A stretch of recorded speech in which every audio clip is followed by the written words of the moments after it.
Hello. Hi there. How's everybody doing? Oh, let me turn on Twitch while I'm at it. No, can't forget Twitch. I'm surprised that not many connected the dots of the ghosting for both this week's chapter and the episode. Well, to be fair, it's like it does require you to think about it a little bit. Like I didn't even clock it until like I saw people talking about the 3 months on Twitter, and then I was just like, wait a darn second. So I just went and like read Kazuya's lines again, and I'm like, oh my god, Ruka did everything Kazuya was like afraid to do. Like she became the things he was terrified of. And then you go and read through it, and you're like, oh wow, it connects super well. And I think a part of it was that I was talking to Jaws, and Jaws like adamantly believes like this chapter's fucking horrible. Like he believes chapter 424 is terrible. Um and you know, he tried to explain his points to me. I didn't agree. And he said he was gonna write a like an analysis this weekend on why this chapter is like bad writing.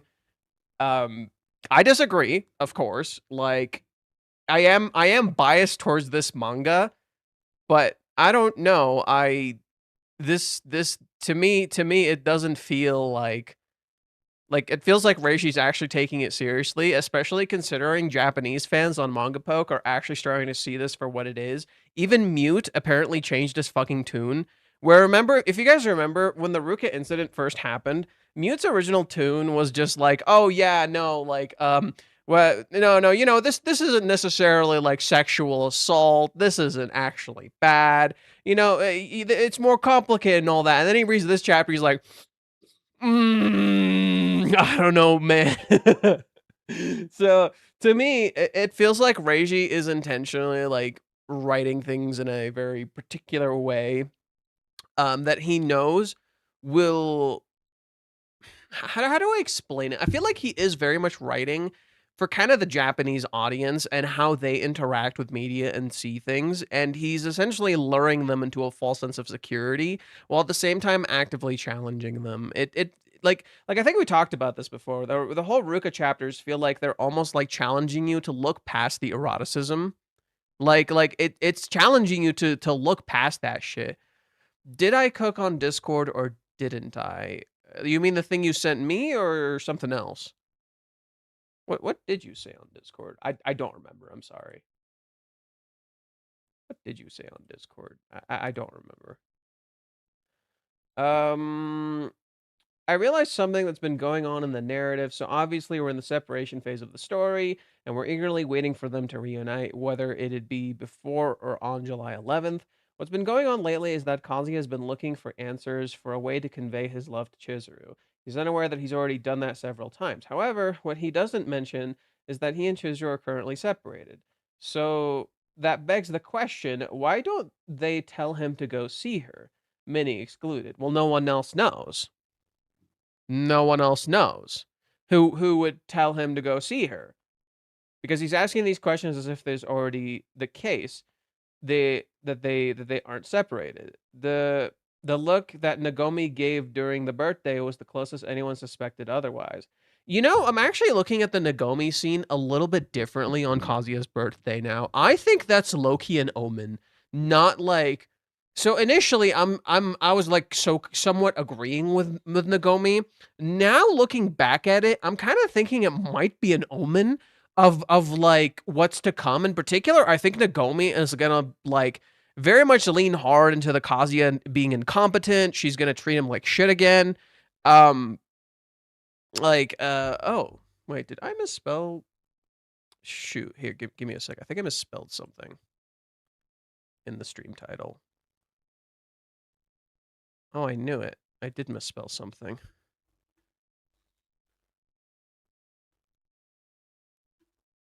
Sorry, I just realized that. Feel free to remind me what I was saying. I just gotta correct this really fast. There we go. Problem solved. Okay. Yeah. No. So to me, I almost look back at that Nagomi moment as a sort of bad omen now, where I think Nagomi is gonna like get angry at Kazuya and turn on him and think he's incompetent and stuff. When in many ways she kind of facilitated this exact behavior, instead of actually fucking helping him. And I think that's what Reiji's intentionally doing, if you haven't noticed, is that every single character um, thinks they're doing the right thing when they're doing the wrong thing. And that includes Minnie. It includes Kazuya. It includes Chizuru. Every single character thinks they're doing the right thing when they're doing the wrong thing. So I think Nagomi is gonna like get upset at Kazuya for like not doing something, not realizing she probably facilitated it in some way, shape, or form. And that's essentially what Reiji's trying to talk about. I think is like this flip of the this script and how people have been seeing the events up until now, including Hawaiians, where a lot of people, like as you can tell, look at Hawaiians purely as, oh wow, Chizuru kissed him. Chizuru said she's gonna date him. I can't believe she would fucking ghost him. And I'm like, did we read the same arc? Like, did we read the same fucking arc? Kind of like right answers, wrong information type thing. More like looking at the symptoms rather than the actual root. I think that's more accurate. So you're kind of right, or maybe you're right. Actually, maybe you're right. Wrong, right answers, wrong information. Yeah, you're giving the right answers to the wrong thing. You know, you're solving a problem, but that's not the problem, right? You solve this problem correctly. This isn't the real problem. And I think that's kind of the entire basis of the arc. Yeah, I was saying something else. I forgot already. Shoot. Yeah, I guess that's roughly it. Like, just I feel like we're all looking at the wrong thing, and Reiji is slowly but surely recontextualizing these events because everyone just thinks like, oh, it's just a kiss. You know, I can't believe Chizuru would do that, not realizing like, okay, did you look at these scenes carefully? Did you see how Chizuru got gaslit by Mami and Ruka? Did you see how Chizuru felt incredibly fucking guilty? Did you see how Kazuya has been cornering her this whole fucking time? Did you see how Chizuru is all alone and has nobody? Did you see how she feels unworthy? Do you see the symbolism that's like literally being conveyed to you of like depression, where she literally sits at a fucking door in the darkness and the light shines through and she can't open the fucking door? That's like as straight an example of depression as you'll ever gonna fucking see, right? And no one puts two and two together. You know, no one puts two and two together. They're just so busy seeing a romance. And I think that's what Reiji is realizing here. Do you see how Reiji is playing directly into that with the current events of the manga, where Kazuya is so fixated on the romance, he's not seeing the problems around him. Exactly like the readers who are so fixated on the romance aspect and why the fuck aren't they together yet, that they're not seeing why, like very clearly why they're not together yet. And Reishi is like very much kind of like beating you over the head with it. He's spelling it out like really fucking hard. And I think at some point he's gonna just like really just straight up tell you, because I think he's still realizing people don't get it. And the Ruka stuff is just really well aligned with that to me personally. Like, here, let's get to the episode. So episode 6. It doesn't have a name. Wait, wait, what the fuck? Wait, we start. Oh my god, this is Joy Polis.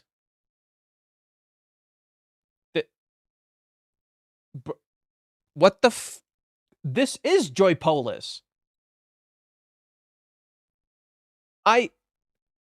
They're discreetly announcing season 7, I guess. Because season 6 would mostly be the cohabitation, and that's like I could see them ending it around Kazuya asking her out on the date for season 6. So season 7 would be all Joy Polis. They're like already announcing season 6 and 7 by just showing Joy Polis. Like, no shot. So what, we're just gonna see Sumi here because Sumi will apparently win here? Is that why we're showing this? And then it's they're alluding to rental, I guess. That's weird. That's an interesting direction.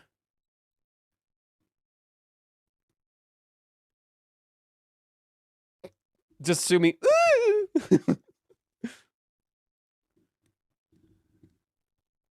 Okay, this is kind of cute. Okay, this is kind of cute. This is kind of cute. Fine.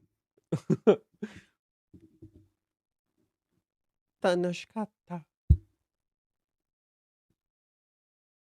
Oh, that was Wild Wings. Dude, they're already what the fuck? They're like discreetly announcing season 7.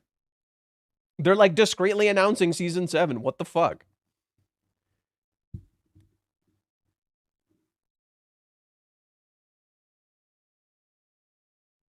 Huh. What a weird way to start this episode.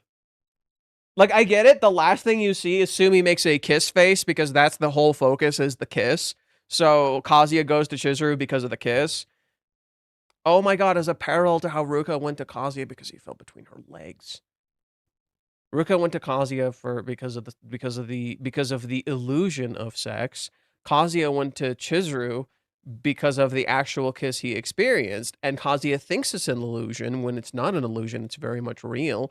Whereas Ruka it really was just an illusion. It was just a fucking accident. Ruka is deluding herself, Kazuya isn't. I think that's like really what Reiji's trying to like hammer down. It's like Ruka is straight up deluding herself, and she's lost her love in her pursuit of it. Whereas Kazuya like actually was right, but he can't trust himself. They're literally opposites, right? Ruka like trusts herself too much, I guess, and Kazuya doesn't trust himself enough. And I have been wondering if there's like something more going on with Ruka in the background. Anywho.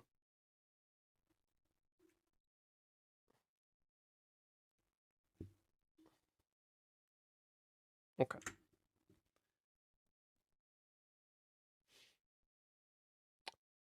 Home. Looking at the pillow. Aw.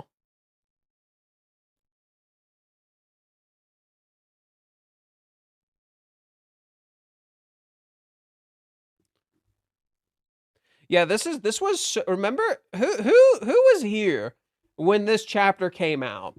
Who was here when this chapter came out? How jarring was it? Do you remember how fucking jarring this was?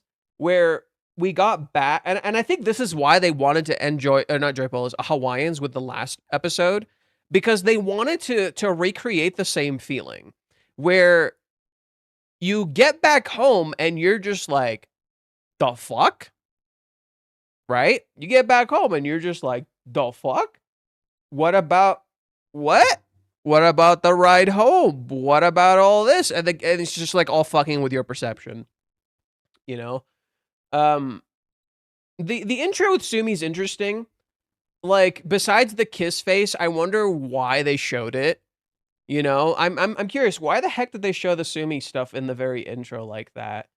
Maybe they were trying to go for that jarring feeling, but also here's Sumi. I don't know. Maybe it's a bit of both. My world's been dyed pink ever since Sumi.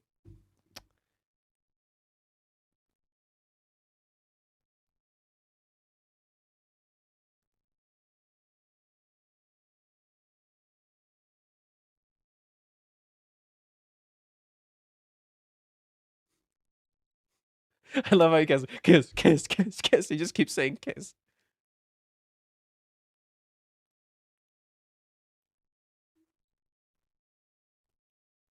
Oh, yeah. I can't focus. I can't do my assignments, and I can't even eat. Am I going to be like this for the rest of my life?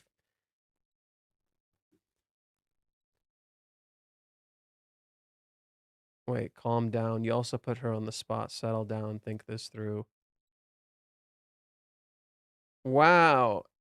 It's so interesting how this dialogue is almost identical to where we are now, except now he's like okay with it.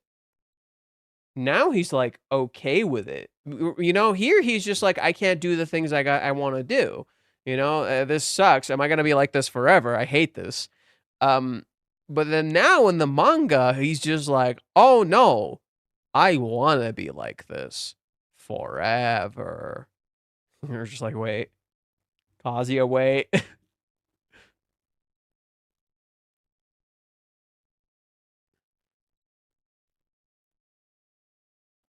She knew I was gonna ask her out, right? Okay, they did the kiss pretty well. I love that reaction. They did it correctly. Kiss you.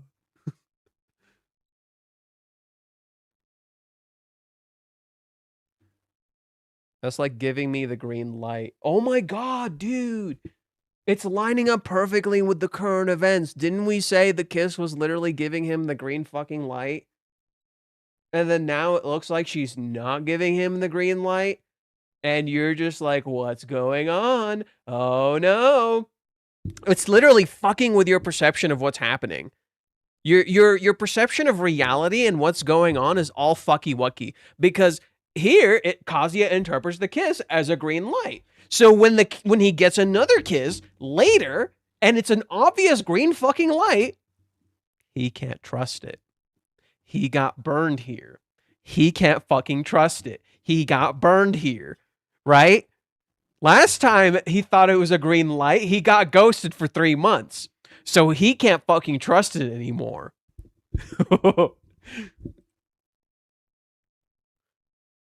Does she really know there's no chance she didn't catch on what I was going to do?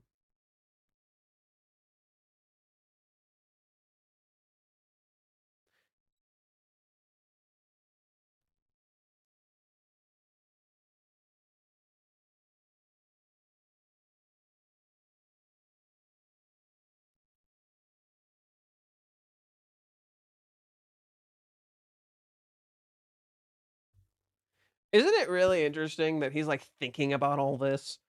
And he's like this and that and this and that. And I'm just like, Kazuya, did you see the situation you were in? Kazuya, did you see the situation you were in? I don't think it was as simple as red light, green light, bro. That's the problem. It's like he interprets this kiss as a simple green light.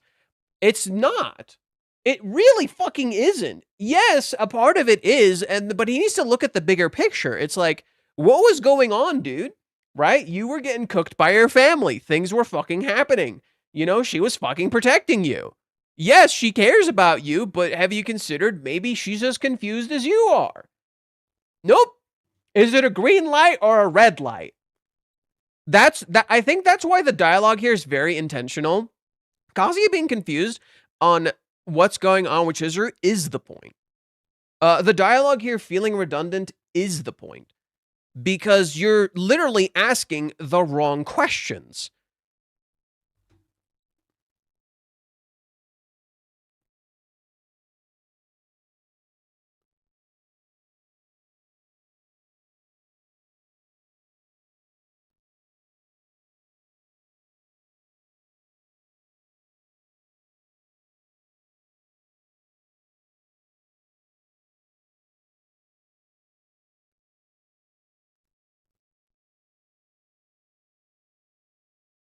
Ruka pushed her.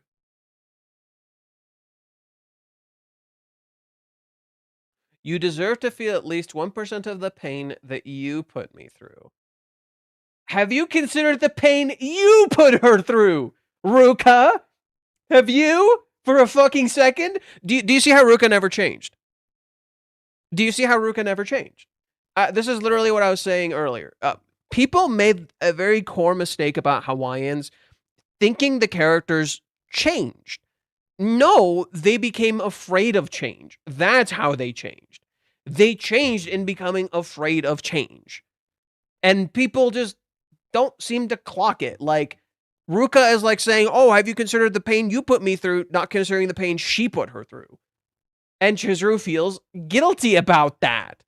Again, Kazuya doesn't ask this question here, right? He's asking the wrong questions.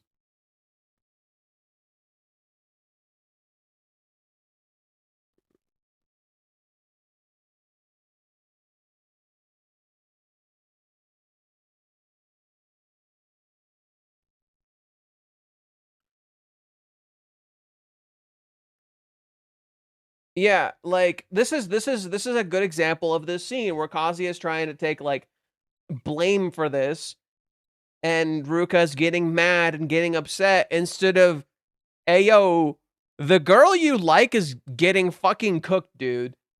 You gonna do anything about that? oh, no, you're okay with it, right? Right? Like people just don't clock this scene very well. Ruka's like being very mean to Chizuru here. And he's just like, oh, yeah, I'm gonna just let this play out.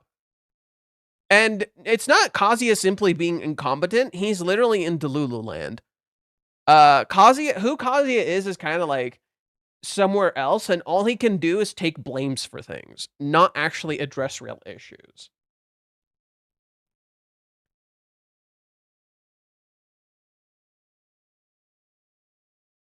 Yeah, see? You had a golden chance to come clean and you wasted it. Does that sound like Ruka when she protected them? It's almost like what Ruka did wasn't for Kazuya. It's almost like what Ruka did in Hawaiians was not for Kazuya. It was for Nagomi. It wasn't for Kazuya.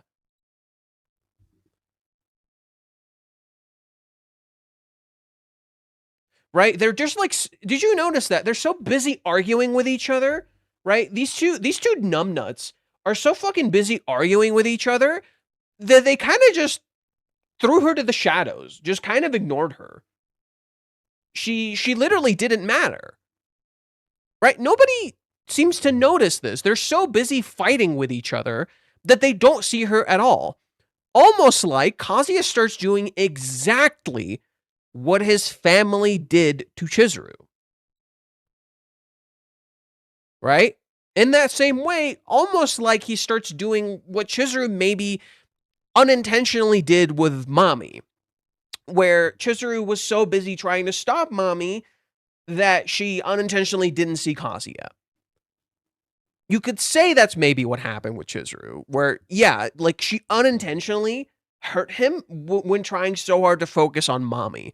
And she did try to tell him, like, to be fair, she did try to tell him. But again, this is a very important scene like that, where it really highlights Kazuya and Ruka are just so busy arguing, they don't look at her at all. No, did you notice that? You don't even see her. The anime goes out of its way to make it just purely about Ruka and Kazuya, which I think is a very good approach.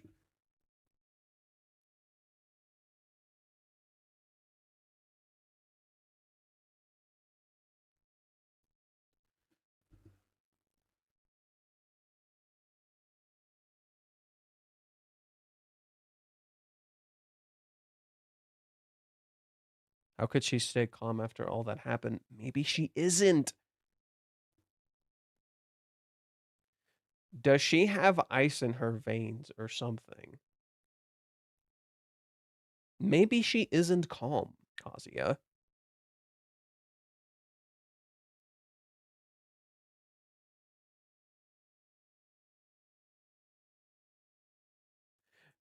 You can make all the excuses you want for it, but going back to normal after that doesn't make any sense at all. Doesn't this align perfectly with where Kazuya and Ruka are now? Kazuya's trying to keep the status quo, Ruka fucking refuses. Kazuya wants to keep the status quo, Ruka fucking refuses. No, you're not gonna just get to keep the things the way you want to. Now flip that script. Kazuya is like, sure, you can't keep things the way that they are. Chizuru probably agrees, but she doesn't want to go forward and doesn't know how to go back either, and she just kind of feels stuck. Oh, look, Kazuya is literally in Chizuru's position and starting to learn exactly what she felt.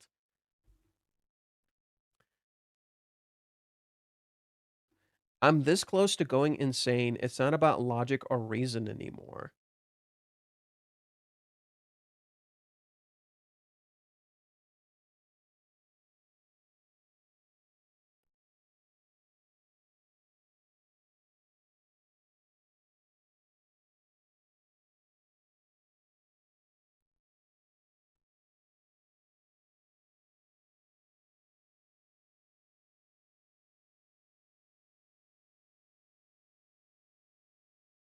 He's right. How he approached it is totally wrong. Hey, Kazuya, you want to have a serious conversation with her? You could just say, hey, Mizuhara, I'd like to talk. I know things are weird and I don't want to make you feel uncomfortable, but is it okay to talk?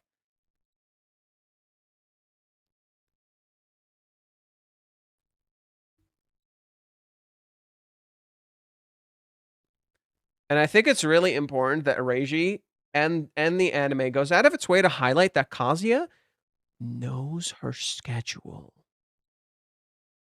The anime goes out of its way to highlight that Kazuya knows her schedule, when she would be in class, when she won't be in class, almost alluding to the fact that he would know exactly how to avoid her if he wanted to.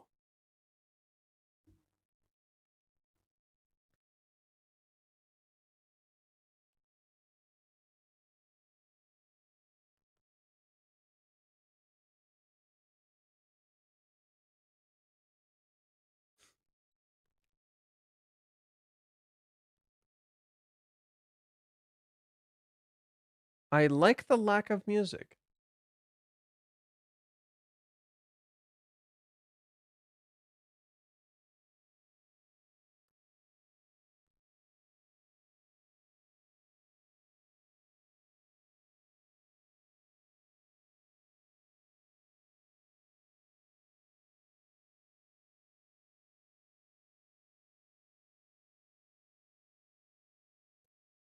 No. No, you fucked it up.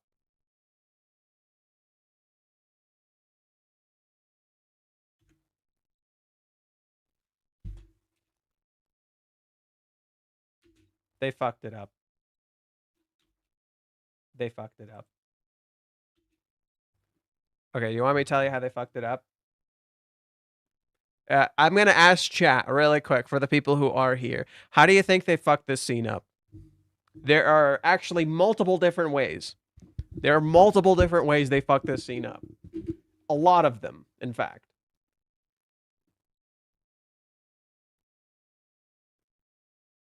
Anyone? Or am I just going to have to do it myself? Damn.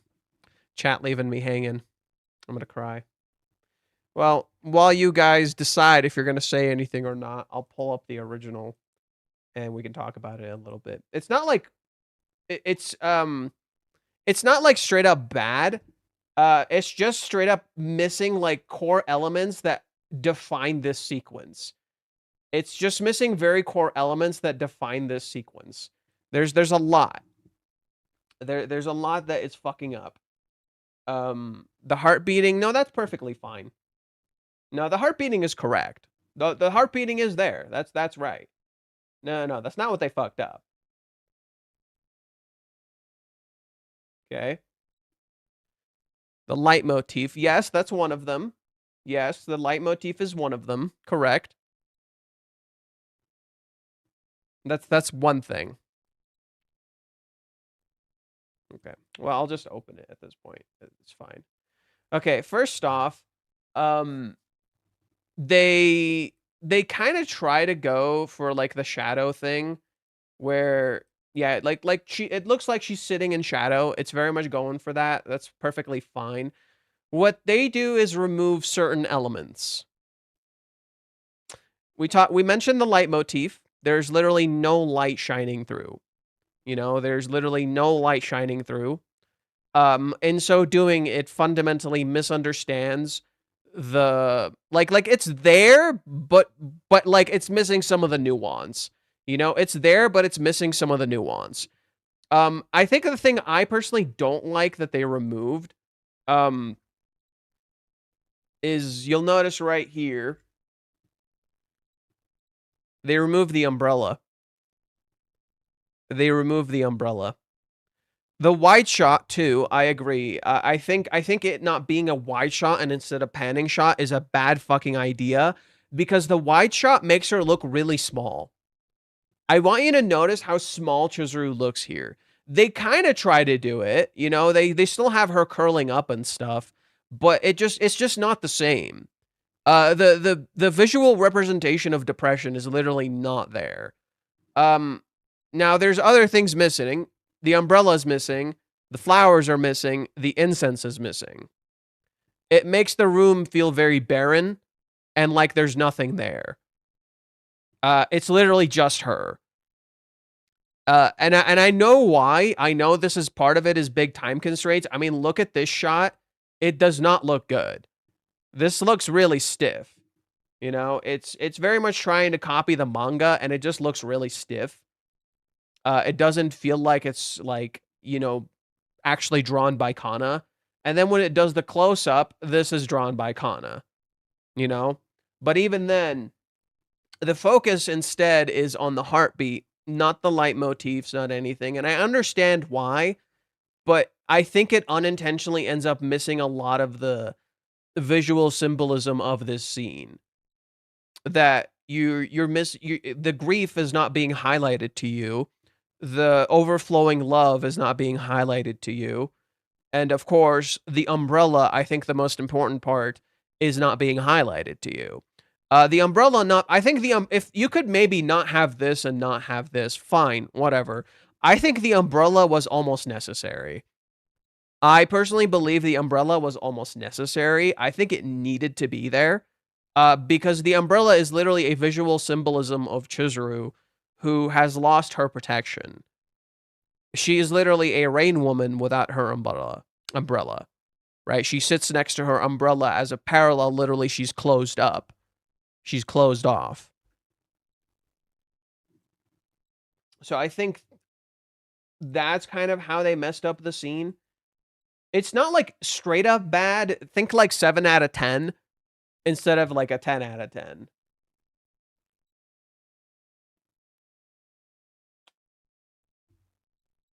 The face is also a little different. Not that it can't be.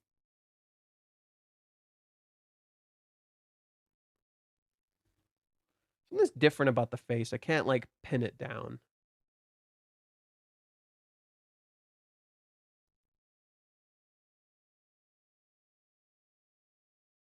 She looks more crestfallen here, and I think it has to do with the shadows and the way she's looking, like, the way her face is angled and the way the face is shadowed. It's not that the blushes are bad or anything. Yeah, I can't tell why this is not landing for me as much. Maybe it's like the composition. Maybe it's just a flat composition. That's why.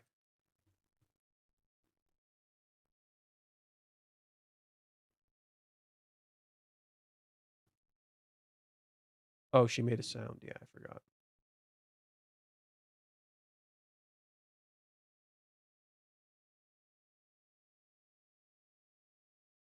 The music choice is good here.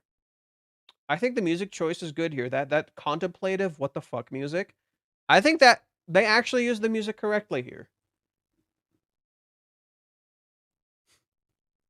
Turns off the music. Good job. Nothing. Oh my god. Look at this man. Look at what they did to this man.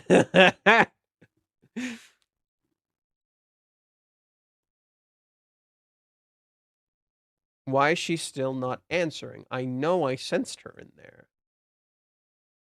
Or was it just my imagination? Right? His perception of reality starts getting fucked with because he knows he heard something, but did he really hear something? He starts Chizuru, without meaning to, is gaslighting him.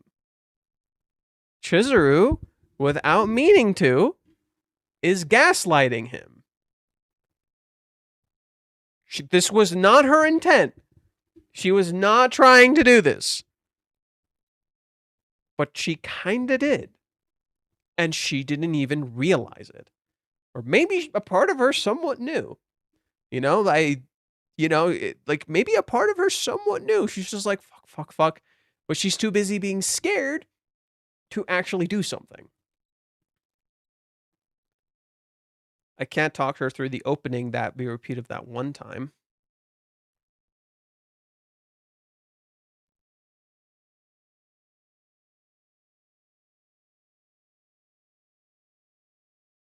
He could try to. Let's just say I was imagining things. In the Japanese, he says kinose, kinoseru, yeah, something like that, where he's like, imagining it, I'm imagining it. Something like that. She's crawling back. The crawl is kind of cute. A little awkward, but kind of cute.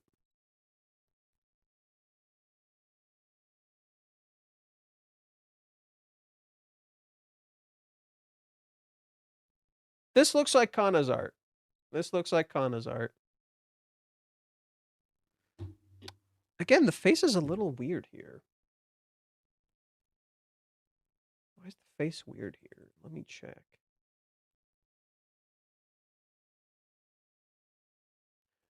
Yeah, she looks more depressed here.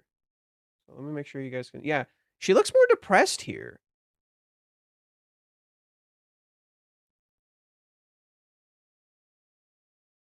Yeah, look at that. She looks a little more depressed here than she does over here. Here, she's just blushing a lot. Here, she looks a little more depressed. And then when you go to the next page, she's... Yeah. Then it does that. Is it going to do a zoom in?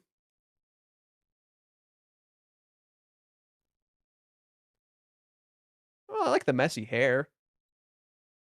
I like the messy hair here.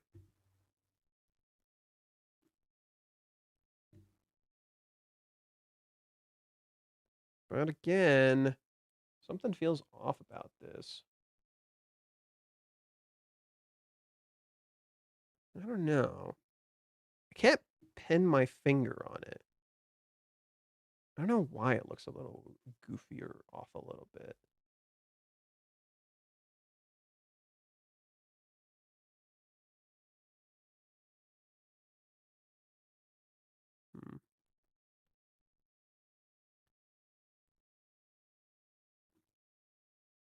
Moyada. I hate this.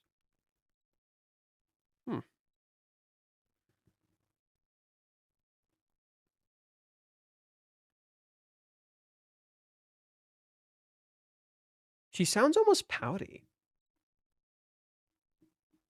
She sounds almost pouty. Interesting. Yeah, she almost sounds like a kid. That's an interesting direction. She almost sounds like a kid. Mo yada, I can't stand this. I can't take this. Which is interesting because it's meant to directly mirror Kazuya's words. They feel the same thing.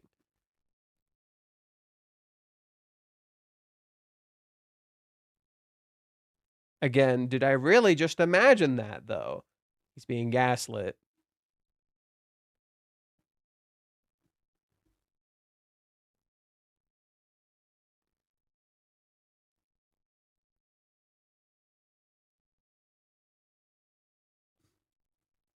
Why is she avoiding me? Fuck! Nande!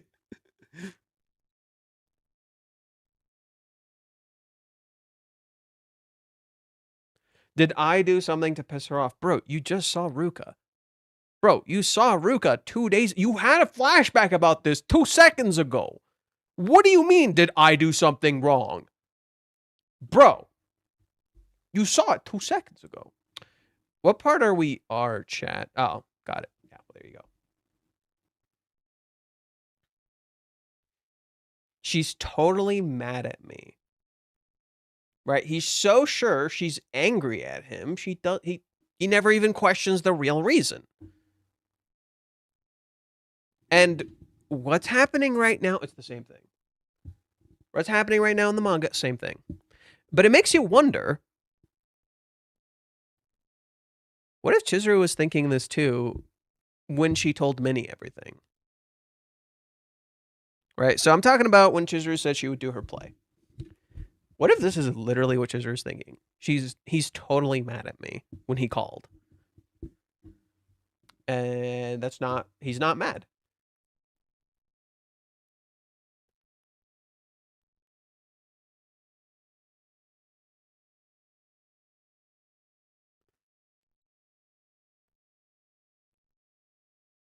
Deep down, she hated it all, and she lied to me to get away from me.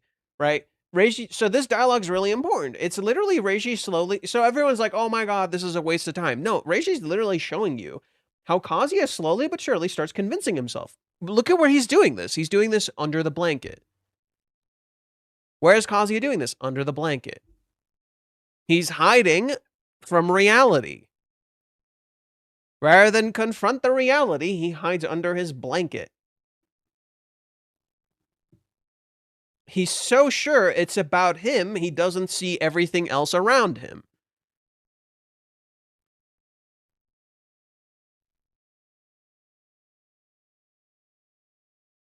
I could die internally from the guilt and the massive blow to my self-esteem.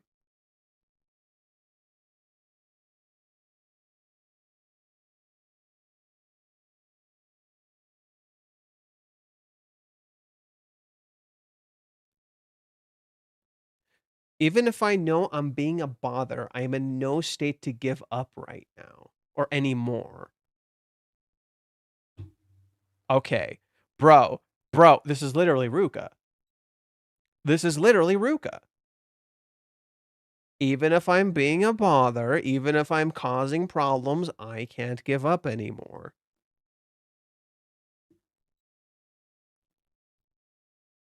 She's literally him. Ruka is reflecting back at him what he's fucking doing.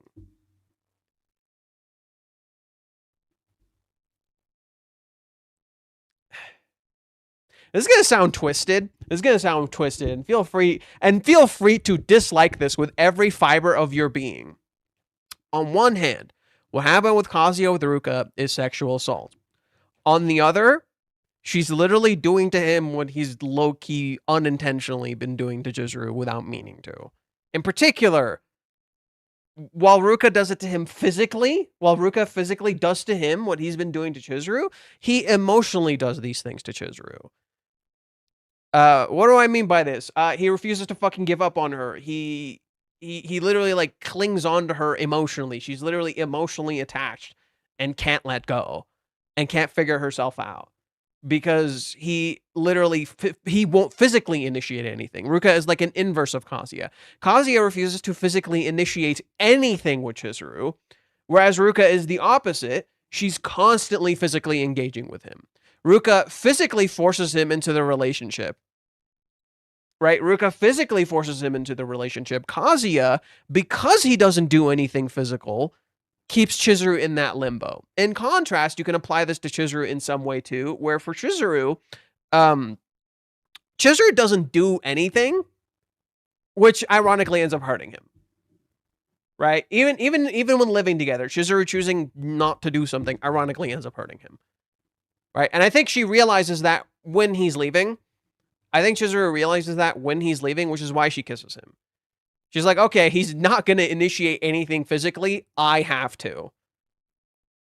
I think the physical element is here. Ruka has intent, though. Kazuya doesn't. Ruka has intent, though. What do you mean? What do you mean? How does... Ruka's intent is that she wants to be with Kazuya. Kazuya's intent is that he wants to be with Chizuru. Ruka has always been a reflection of Kazuya. A bit of a twisted, dark reflection, mind you. She's a more twisted, dark reflection, mind you. Whereas Kazuya is more like a passive version of Ruka. You know? Because remember, beginning of the series, how did everything start in the beginning of the series? Something they trimmed out.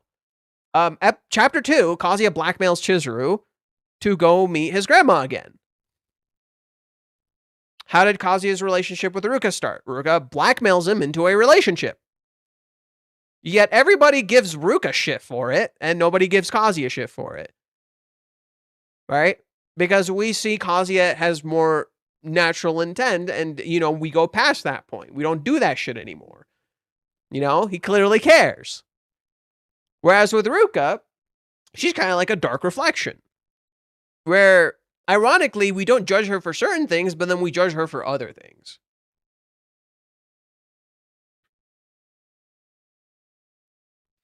It's a reprise. 424 is a reprise of 385 if you really think about it. It's subtle, though. Really, how so? That's not what I was thinking of. I associated 424 with 232, which is this chapter, which is literally what they're playing right now.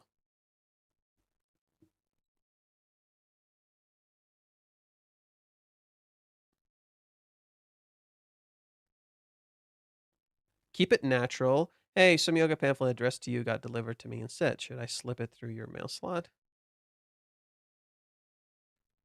I'm just sounding her out. It's not like I've asked her on a date or anything. Ironically, wouldn't a date be a good idea here? Hey, can we meet up?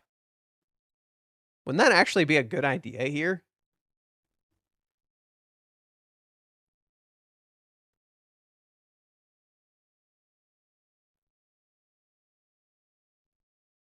The most irrelevant dilemma of all time. But yeah, little Beast Jr., feel free to like explain like what you meant about the Ruka thing.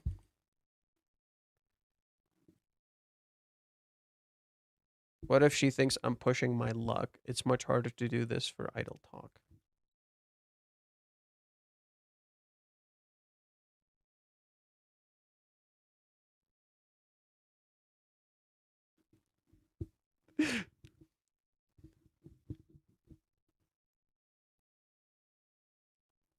(2018) 2018. Hey, look. Infamous chapter.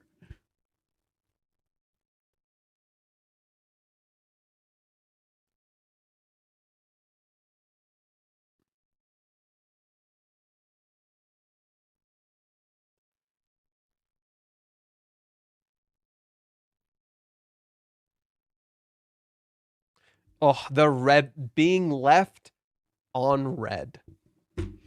Being left on red. I've been ghosted before. It fucking sucked. We did reconcile, and then our relationship fell apart. Well, we reconciled, became friends again, but it was a little weird and awkward. We dated a little bit, and then we broke up. This is not an indicator of this.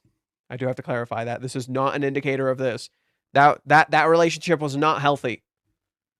I have to indicate that. That relationship was not healthy at all. There's a reason I said my ex kind of looked like mommy. She's not literally mommy, but she kind of looked like mommy, and we both did hurtful things to each other. So, no.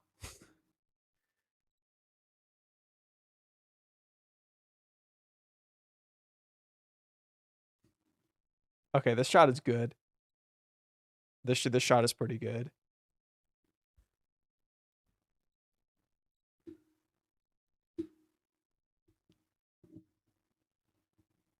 Oh, fuck this.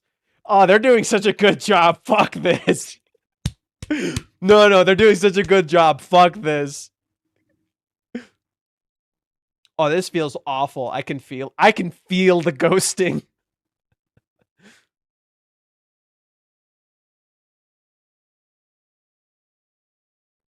Oh, I can feel the ghosting. Ooh.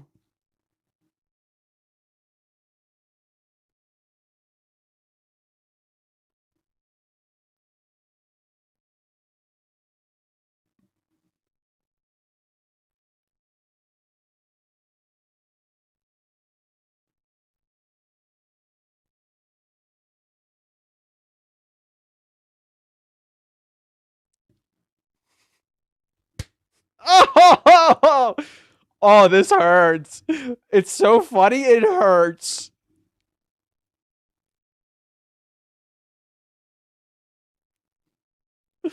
Oh, poor guy. Oh, I feel that like in my fucking soul. Will die. Rang her doorbell. She couldn't answer that. Oh man, let's read this again.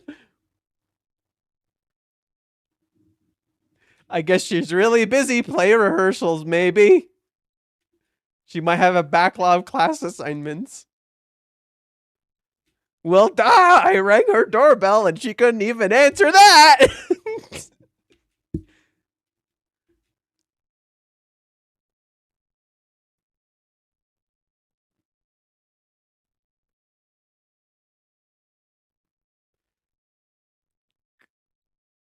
That was brutal.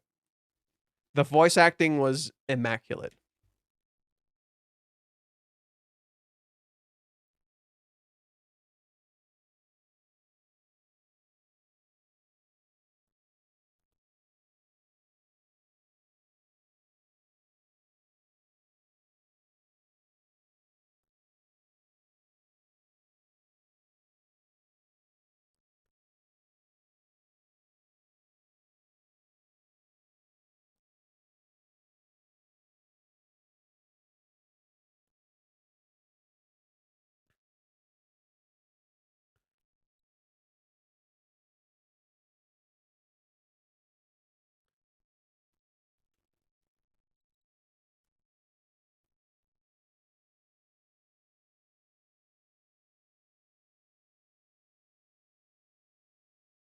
Oof. Okay. They did the 3 months good. They did the 3 months good.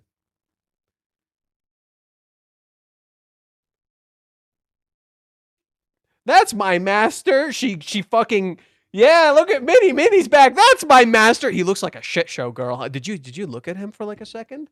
Right? Minnie didn't even fucking look at him. She's just like, hey, there's my master. She didn't even fucking look at him. Are you a shun who hasn't bathed in 2 weeks for Halloween?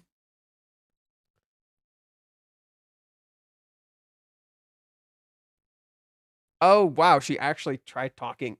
That was like bad Indian, I think. Oh, it's just you.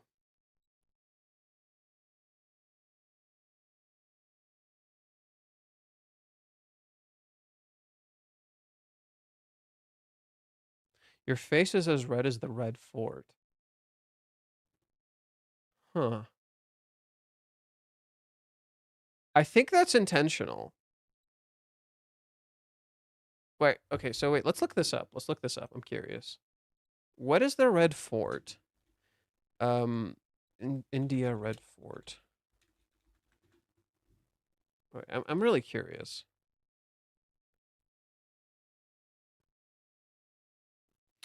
The Red Fort, Lalaquil Hindi, is a historic Mughal fort located in old Dia era of Dia, India, serving as the main residence of the Mughal emperors. Mughal, sorry. It was commissioned by Emperor Shah Jain on the 12th of May, 1639. The fort was constructed following his decision to shift the Mughal capital from Agra to Hill. Originally adorned with in red and white, the fort's design is attributed to the architect. Okay, the Red Fort is a prominent example of Mughal architecture from Shah Jahan's reign, combining Persian and Indian architecture styles. During the invasion by Nader Shah of the something empire in 1739, the fort was plundered and stripped of its artwork and jewels. That's literally Kazuya. He looks like a fort that's been stripped of its artwork and jewels. Who he is has been destroyed. Everything about him has been taken away. Following the Indian Rebellion of 1857, many of the marble structures were demolished by the British. Although the defensive walls remain largely intact, the fort was later repurposed as a military garrison. On 15 August 1947, the Prime Minister of India hosted the Indian flag above the Lauren Gate, the main entrance to the Red Fort. Since then, the Prime Minister of India ceremonially raised the national tricolor of the main gate, which each year on Independence Day, then delivering the national broadcast. The Red Fort, as part of the Red Fort complex, was recognized as the heritage site in 2007. Interesting.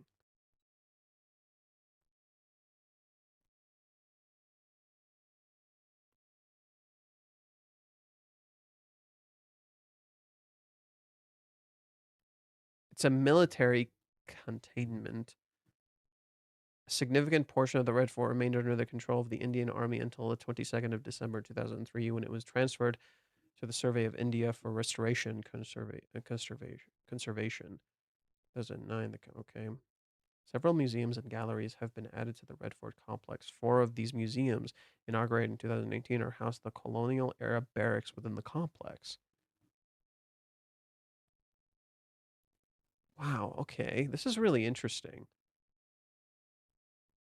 And Minnie compares him to this fort, not realizing what that might actually mean.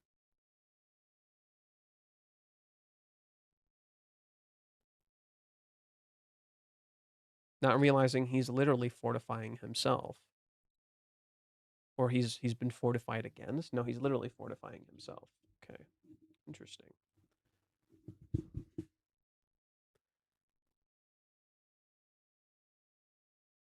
Oh, oh boy. Isn't it interesting? Not a single other person checked on him. Isn't that interesting? Not a single other person checked on him. Nobody. He's been living like this for months. Nobody checked on him. Ruka was there, sure. What the fuck she do? She cleaned up and the mess was back immediately. Ruka can't help him.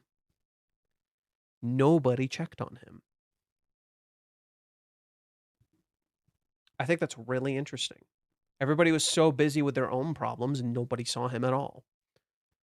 Sorry, trying to get the wording right. Ruka is physical intent to get a reaction out of Kazuya to reciprocate the love. Kazuya's emotional intent is just for Chizuru to be happy. No.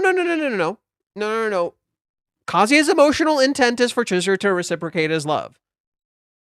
Kazuya is a paradox, exactly like Ruka.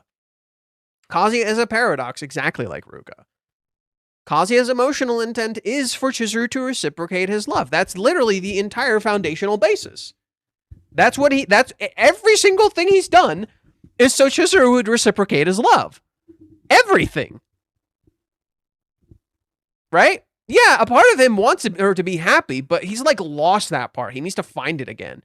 It's literally a paradox. Kazuya talks about wanting to make Chizuru happy. Sometimes he even does that. And then other times, like, his actions are more just about, like, her reciprocating her love for him. So, do you want her to be happy, or is it because you want her to reciprocate your love?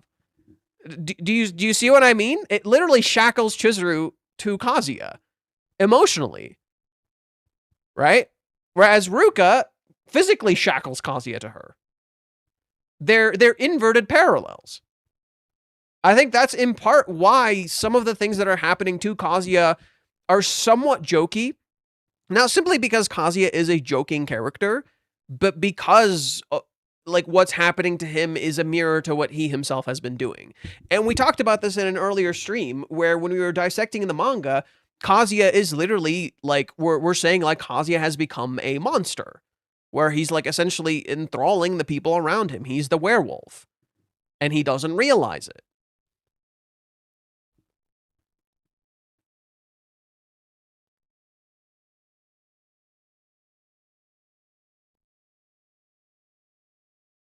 Kazuya looks like Shaggy, I guess. Oh my god, he kind of does. Oh my god, he kind of does look like Shaggy.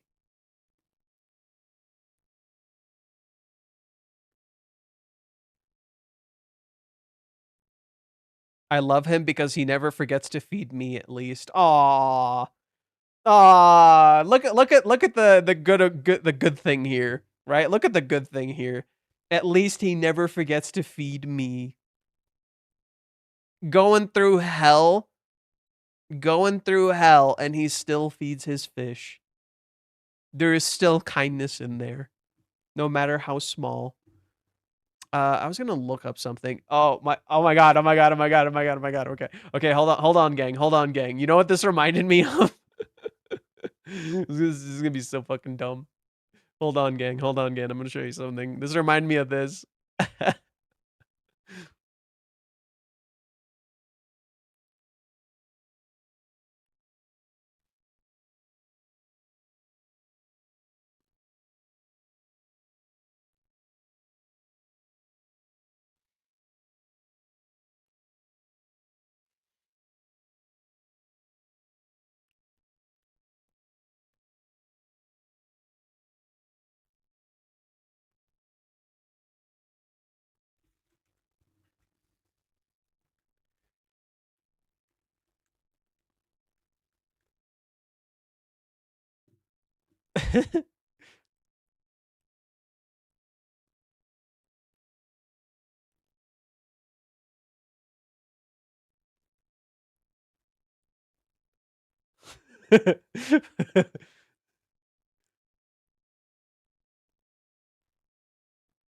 Oh, you guys can't hear the audio, my bad.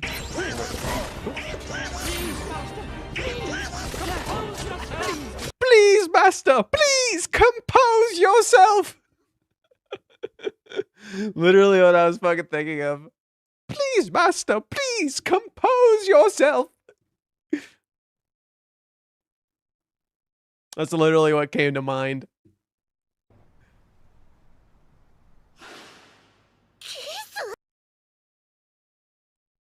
Did Kana draw this? This looks like Kana.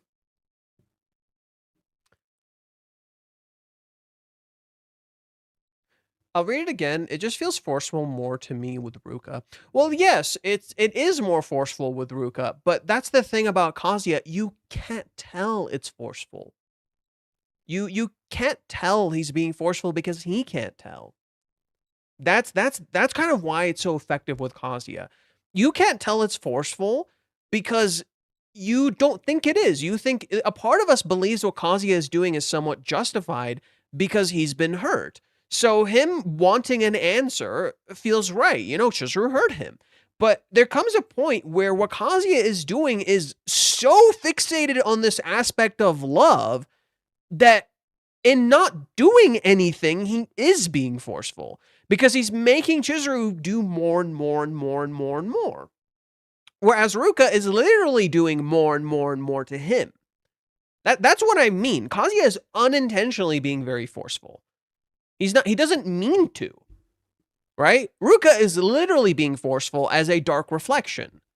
Ruka is literally a dark reflection. She's literally physically being forceful with him to reflect back at him how he is very much unintentionally being very forceful with Chizuru, where he's so accepting of everything that's happening. He's constantly just okay with being hurt over and over and over again, not realizing how that makes Chizuru feel. Then to top it off, he keeps like hoping for some sort of answer. He keeps waiting and waiting and waiting. Here, I'll give you a thing that like perfectly highlights my point. I'll give you a thing that perfectly highlights my point.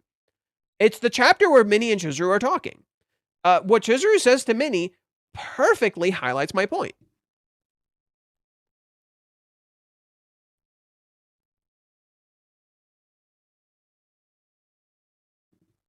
Okay.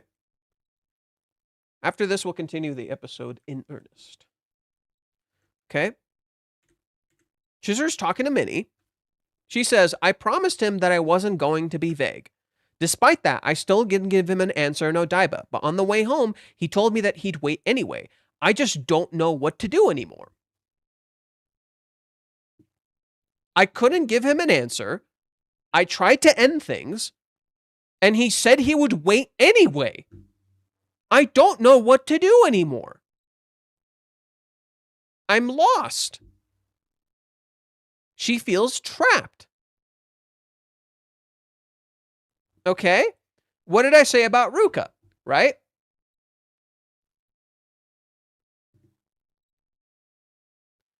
When we saw Ruka in those chapters where it was chapter 401 where we first saw Ruka and everyone thought she was like beating the meat, right? Visually, what's happening here? She's literally trapped.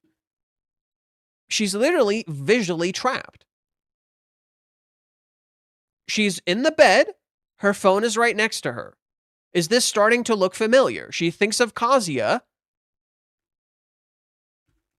And look at her face. Does this look familiar? It should look familiar. It looks just like 3-month time skip Kazuya. Okay? And she keeps thinking about him, and when I say here, she's literally visually trapped. One hand is reaching out, and it can't touch anything. The other hand is between her legs trying to recreate a past event, but she literally can't. She can't touch the future, and she can't touch the past. She's literally trapped in the middle. As a direct mirror to how Kazuya in the 3-month time skip felt trapped. And now he's trapping Chizuru.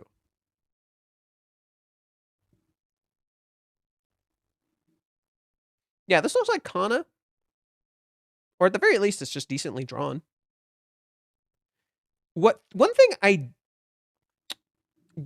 don't like about this that I don't think they captured, and I'll show you what I mean. Hold on, gang. Hold on, gang. I don't think they captured one particular aspect of this without meaning to. Reiji visually does something important here. Minnie is completely in shadows when he tells her they kissed. She doesn't know what this means. She does not really understand what the kiss means. All she knows is that she kissed him. That's it. She has no context for the kiss whatsoever. Right? Immediately, why are you still here? She doesn't get it. She doesn't have full context. It's too zoomed in. It's not just too zoomed in, it's she's in light. She's completely illuminated. It's completely inverted. It's not visually conveying to you she doesn't fucking get it.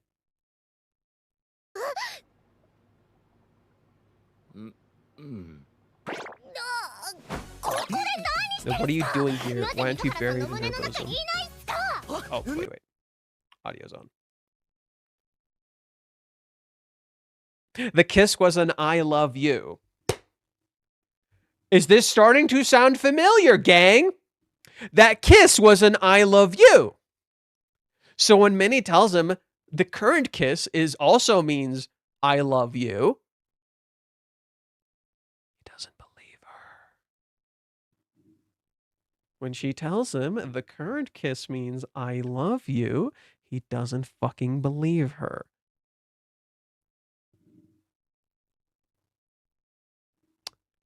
She literally she doesn't realize she's reenacting the past. Kazuya cries at Minnie's words. He wants to trust them blindly, but deep down, he knows this is a whole bunch of hogwash, right? He knows everything Minnie is saying is a whole bunch of hogwash. Just as right here, it's a whole lot of hogwash. Nobody would bat an eye if you'd flown to Paris right now. Wait, did she say Paris? Where else did she say?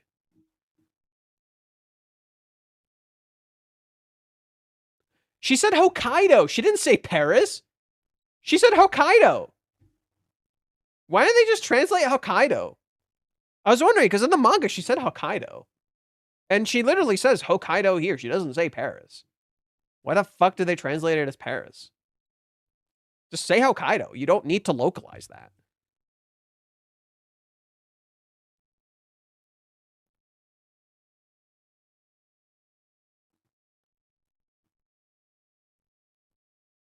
What are you even saying? That she kissed you without having any feelings?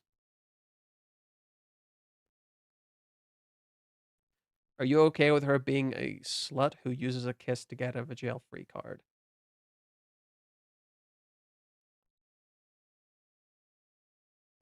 Damn.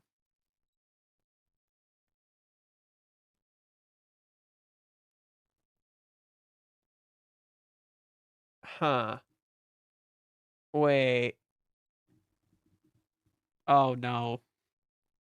Oh, no. Oh, no, no, no, no. Oh, no, no, no, no, no. Ruka. Oh, no. Ruka might be framed. Oh, no, that way. Oh, no. Oh, people might start labeling Ruka that way. Oh, no. Ruka is this way, but Chizuru isn't, right? So whenever women feel sexual desire of any kind, right? Oh, they're just a slut. Whenever a man does it, oh, he's just horny. It's normal.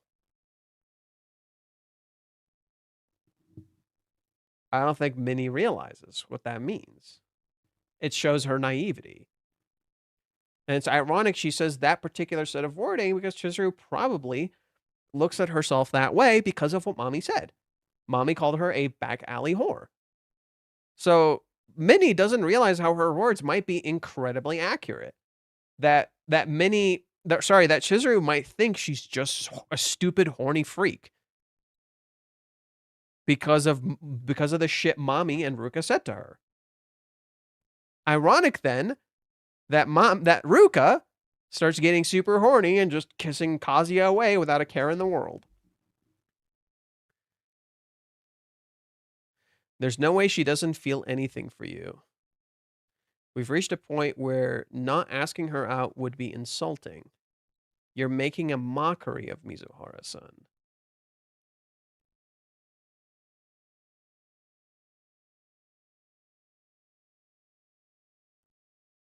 Oh my god, what do they do to this man? Oh my god, what? The anime killed him. The anime fucking killed him. The anime actually murdered this man. He did not look this horrendous. He did not. He looked tired, but he did not look this horrendous. Like, yeah, he looks like shit. Okay, fair. He looks like shit. He looks like absolute garbage here. Oh man, someone treated this dude like garbage, dude. He looks like ass. He looks okay. He looks like, okay, he looks a little shit here, but not like so goddamn garbage. You know, here he just, what do they do to him? What do they fucking do to this poor dude? He's fucking dead. Jesus. Sheesh, this girl, she never changes.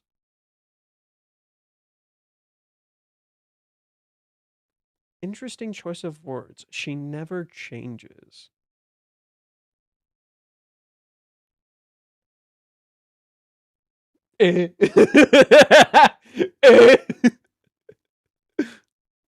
Then why is your apartment a pigsty?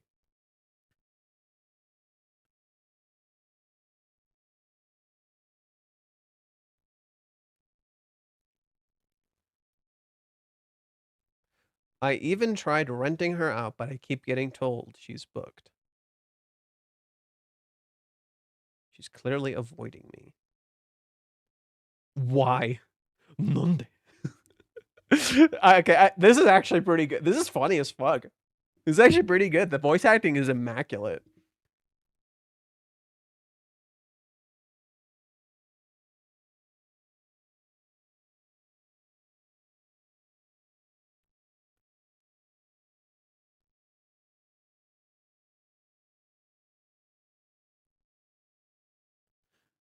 You asked her out. She did that knowing you had a thing for her. Minnie doesn't have context. Again, she did that knowing you had a thing for her. But no, do you remember how that scene played out? She specifically did it because of what was going on in that instance. So that there's that element of deniable plausibility. Minnie doesn't fucking consider that.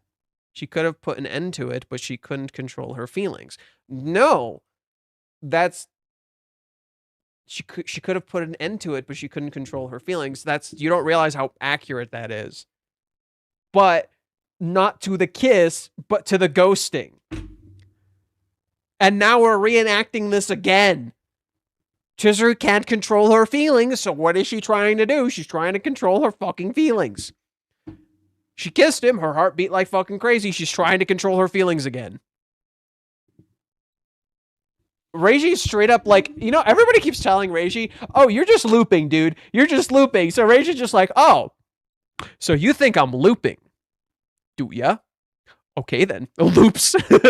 Literally just straight up loops in like the most in-your-face fucking way possible, only to highlight to you that we're not looping.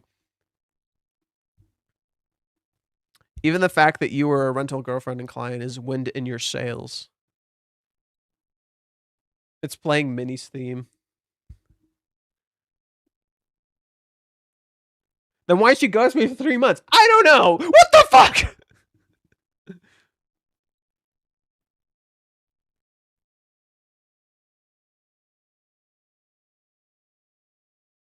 Even Mizuhara-san knows that. Boys are ambitious. Boys be ambitious. It's only a matter of time before the fortress falls. No, it wants to fall. It's ironic that she calls Chizuru's... This line is incredibly ironic. Minnie says it's only a matter of time before the fortress falls. And yet, when Minnie walked into this place, what did she compare Kazuya to? The Red Fort. She's looking at a fortress, telling him the other one's about to fall. A fortress that doesn't even exist. She's looking at a fortress, telling it the other fortress is going to fall. how did we not catch this when we first read this? How did we not catch this when we first read this? Like, how? How the fuck did we not see this? It's literally in the dialogue. How did we not see this? Jesus. No, it wants to fall.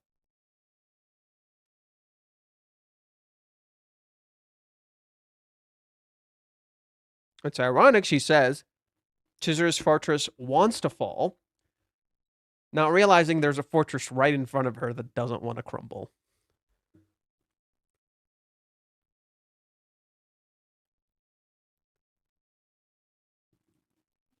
What does he do? He curls up into his bed. He goes back into his fortress. Even if you're right, I can't anymore. She hates me. I know she does. Nobody's busy for 3 months. Untrue. She probably touching her lips and grinning to herself about it now. It's not Mizuhara. She's the ice queen who can act in her everyday life. No more pain. I don't want to be hurt anymore. His drill of persecution is piercing the heavens. Please, quote Gurren.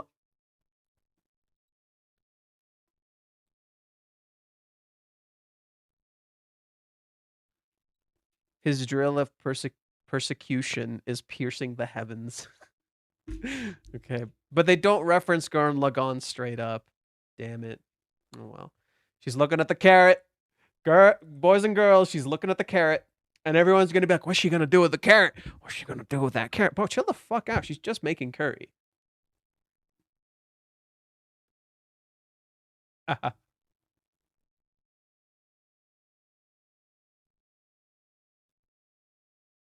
She puts the curry back. Sorry, she puts the carrot back. Now, what's interesting about this? Chizuru's face here is really different. She's like, there's a specific emphasis to her lips, right? There's a very specific emphasis to Chizuru's lips here in this sequence, and she literally looks ice cold, right? When you look at her here and she's staring at the carrot, she looks ice cold, doesn't she? It reinforces Kazuya's image of her to us as the readers. She's the ice queen. He literally said that the last thing. She's ice cold. She doesn't care about him. Anime Chizuru looks annoyed. How does she look again? Let's look at that carefully.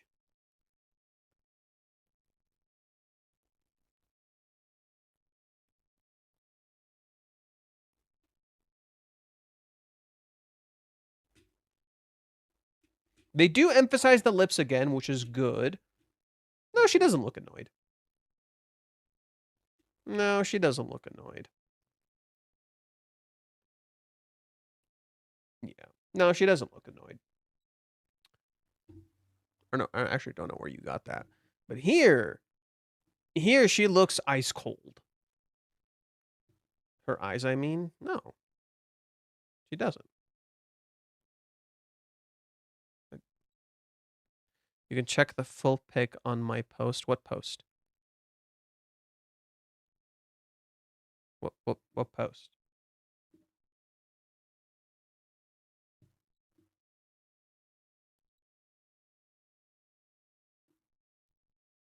I don't know what post you're referring to. That's very vague.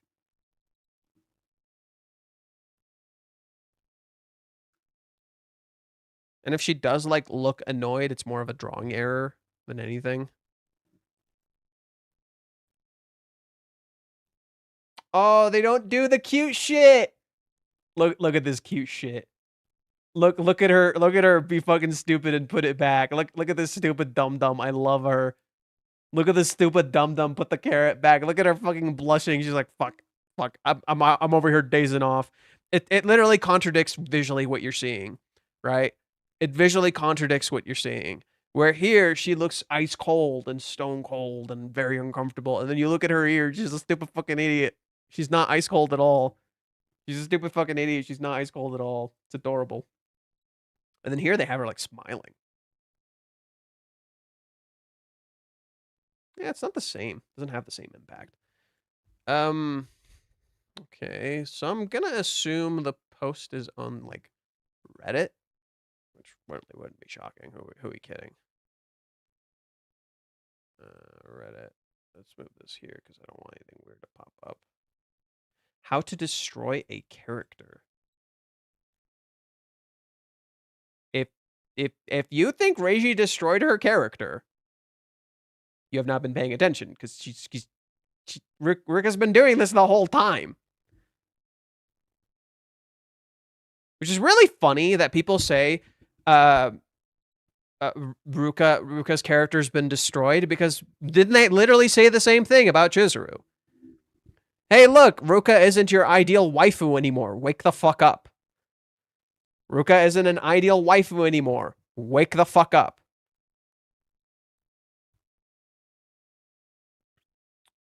Okay. Government site 6947. Interesting name.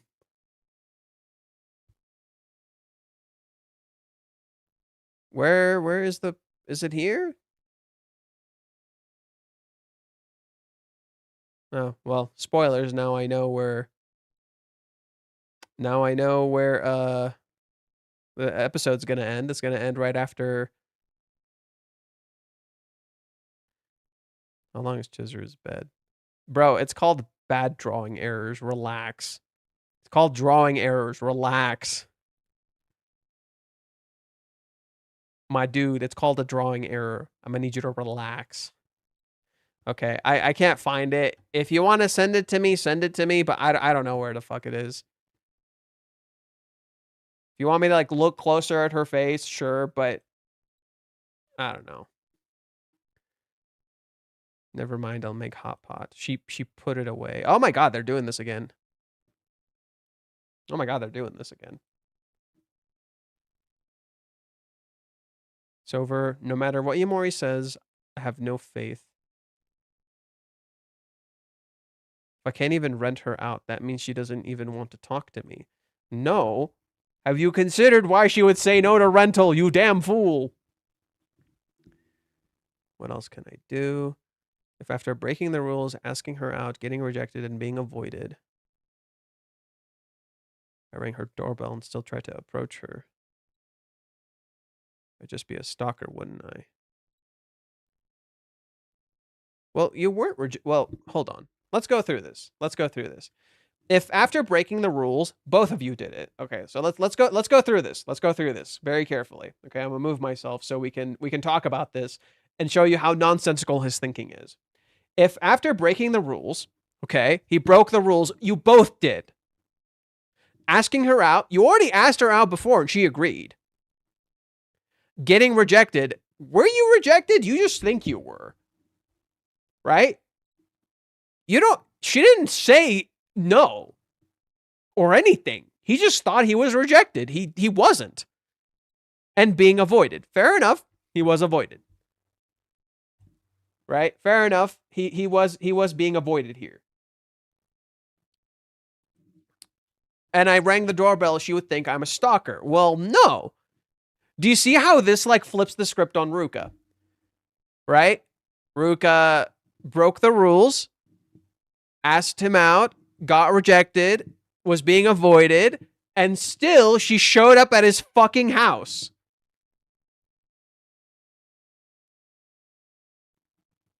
And you're getting banned for that, Wiz.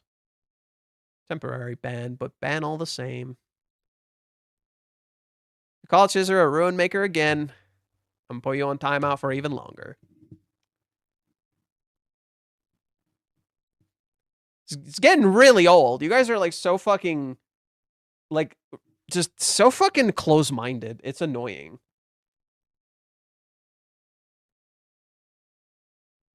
But see, that's the thing. Kazuya doesn't consider. He's way past this point. It's all just built on misunderstandings. With Ruka, no, it's been pretty straightforward. You were rejected multiple times, dude. Chill the fuck out. Stop.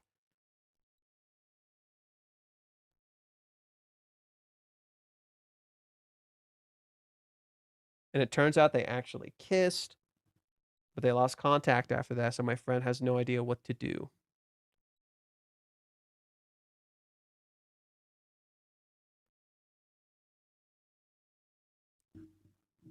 Okay, I love that they're mirroring each other. Nothing.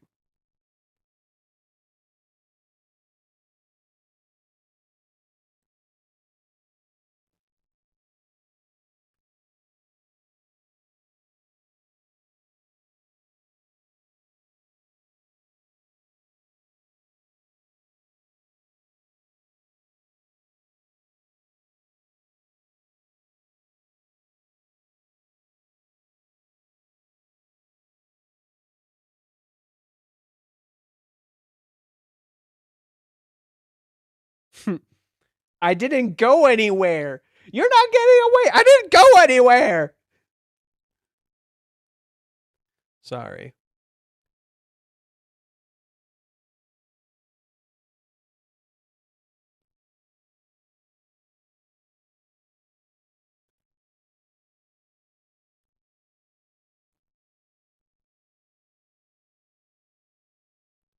It's almost like it doesn't make sense. I got into her apartment. I didn't see that coming. I thought she would be wary of me because I was part of Master's crew. It's almost like she's not actually trying to avoid him. She literally wants to talk to him and doesn't know how. It's almost like she's not actually fucking avoiding him. She wants to talk to him and doesn't know how. Why else would she let you in? Do you see the paradox? Are you paying attention to the paradox? Kazuya, who opens his door, lets Minnie into his home, is actually fortifying himself under his bed. Right? He lets people into his home, but nobody's actually inside. Right? Chizuru, in contrast, the person who doesn't open her door, doesn't let people into her home easily, just casually lets Minnie in. And Minnie's like, wait, what? I thought she was like fortifying away. That doesn't make sense. Is she actually hiding? Was she ever actually hiding? Do you see the paradox? Where it's like, okay, Kazuya is the one trying to open up, yet he's the one fortifying a way into his home. Chizuru, in contrast, who should be fortifying in her home, let Minnie in casually. Offered her tea, sat down, and openly discussed everything with her. That's weird. It's almost like Chizuru didn't want to isolate. She just didn't know how to approach him. She's more welcoming than a girl who's ghosted him for 3 months should be. This doesn't make any sense. We both need to watch our weight, so no need for snacks, right? Oh, please do this justice.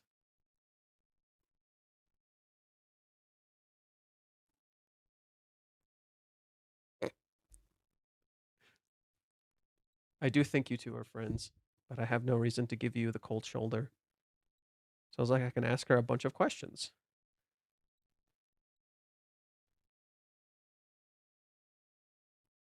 I'm not going to make excuses. I do think this was crappy of me. Kazuya is unaware that Chizuru is trying to end the client service provider contract and start fresh with something else. Yes, exactly. Yeah. He doesn't know, but he should have context for certain things. So for instance, it's weird that Kazuya never considers that because look at it this way. I've talked about this before. Kazuya tries to contact her via rental. Yet what was the entire problem in Hawaiians? Rental. Right? The entire problem of Hawaiians was that Chizuru was using Kazuya's money through rental. So why in the actual fuck would he think she would agree to a rental date? Think about that. Even if he's unaware that Chizuru is trying to end the client service contract and start fresh with something else, he doesn't consider why trying to do rental would not work just based on what happened in Hawaiians alone. Chizuru does want to start something else. She doesn't know how to. So when he tries to contact her via rental after trying to message her once, mind you, no shit, she's not going to agree to that. And he never considers why she wouldn't agree to that. Then she doesn't know how to approach him. And it never crosses his mind that she's just as anxious as he is. That she's also a little like insecure and doesn't know what to fucking say. He's sure she's an ice queen. She's not. She's just this insecure girl just like him. But he can't see her any other way. It's not like he blabbed, I forced it out of him, about what happened in Hawaiians and how you two went through a lot. I cheered him up a little for you. But still, why are you avoiding him? I don't regret it or anything.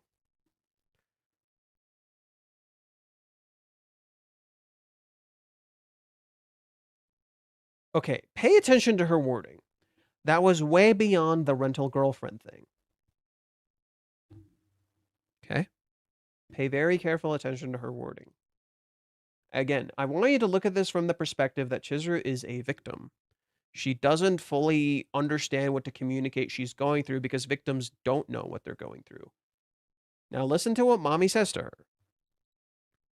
What do you mean it's a job? What do you mean I'm just a rental girlfriend? If these childish excuses are supposed to be a joke, then stop it right now because I'm not laughing.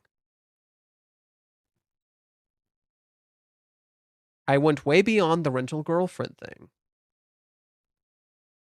You've been doing that for a while. Why is it a problem now? Why is it a problem now? You've been doing that for a good while. Heck, the entire Hawaiian trip is above the girlfriend thing. Why is it a problem now? I wonder why it's a problem now. It's almost like it's a problem because of this shit.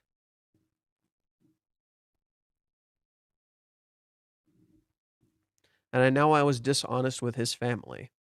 You were both dishonest, not just him. It's my fault for never doing the right thing for my client despite being a pro. Okay. Again, I'm going to go back to another scene with mommy. And I want you to pay very careful attention to what mommy says to Chizuru here.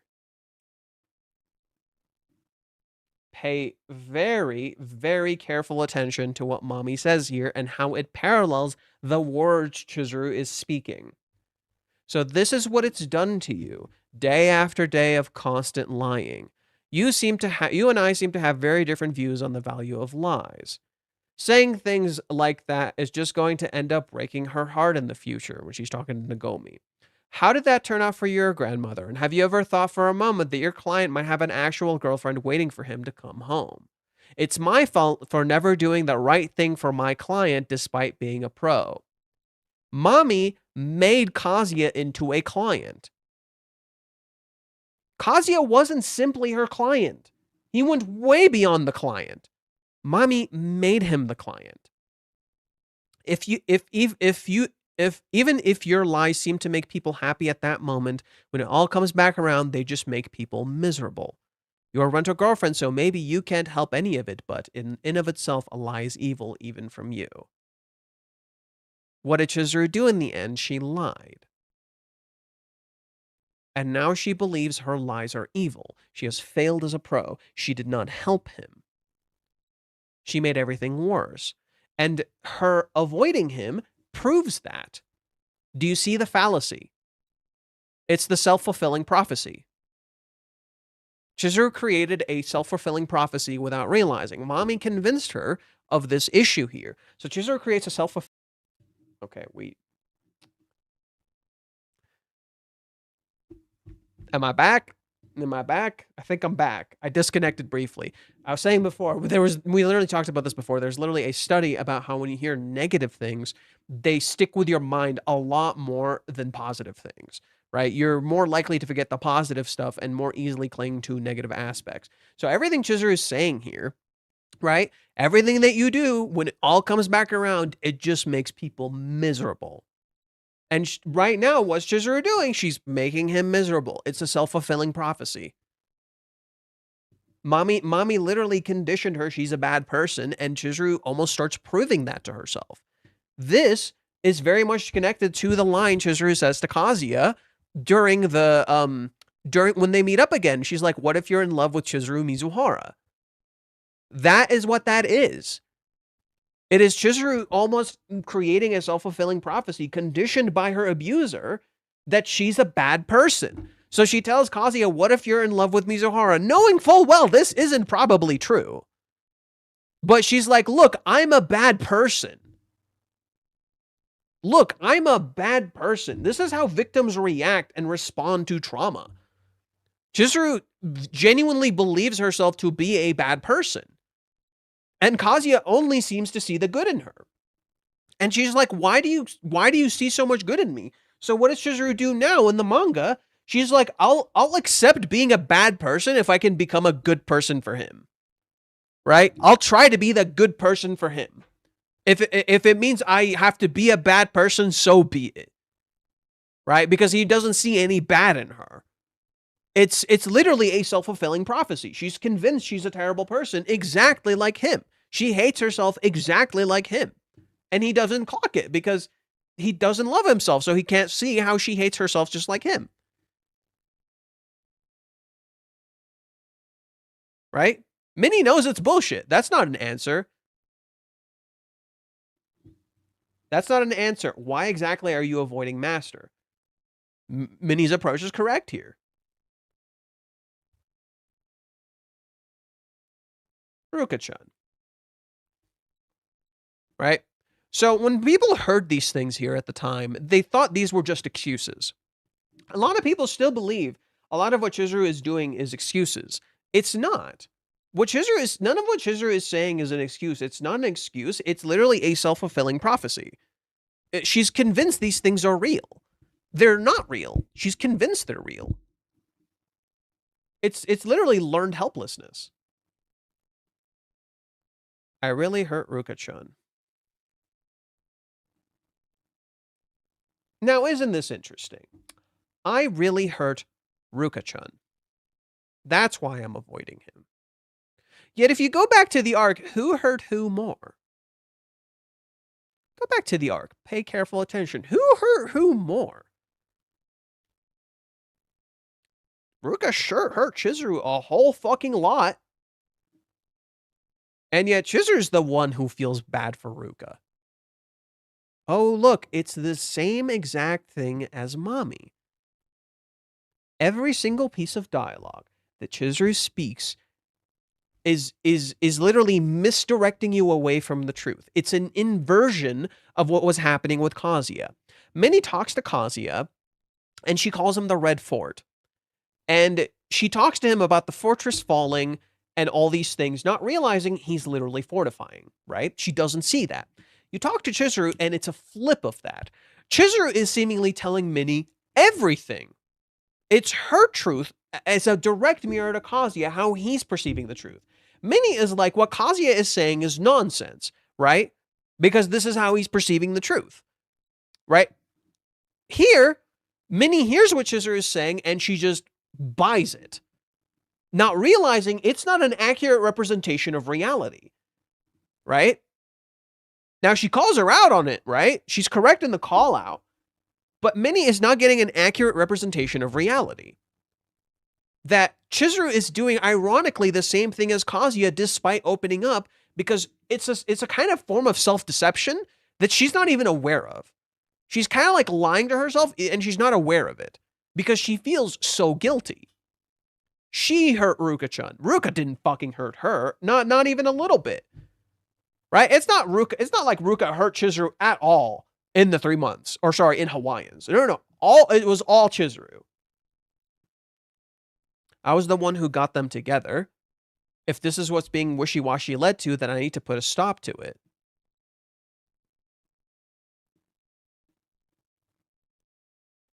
Okay. Okay.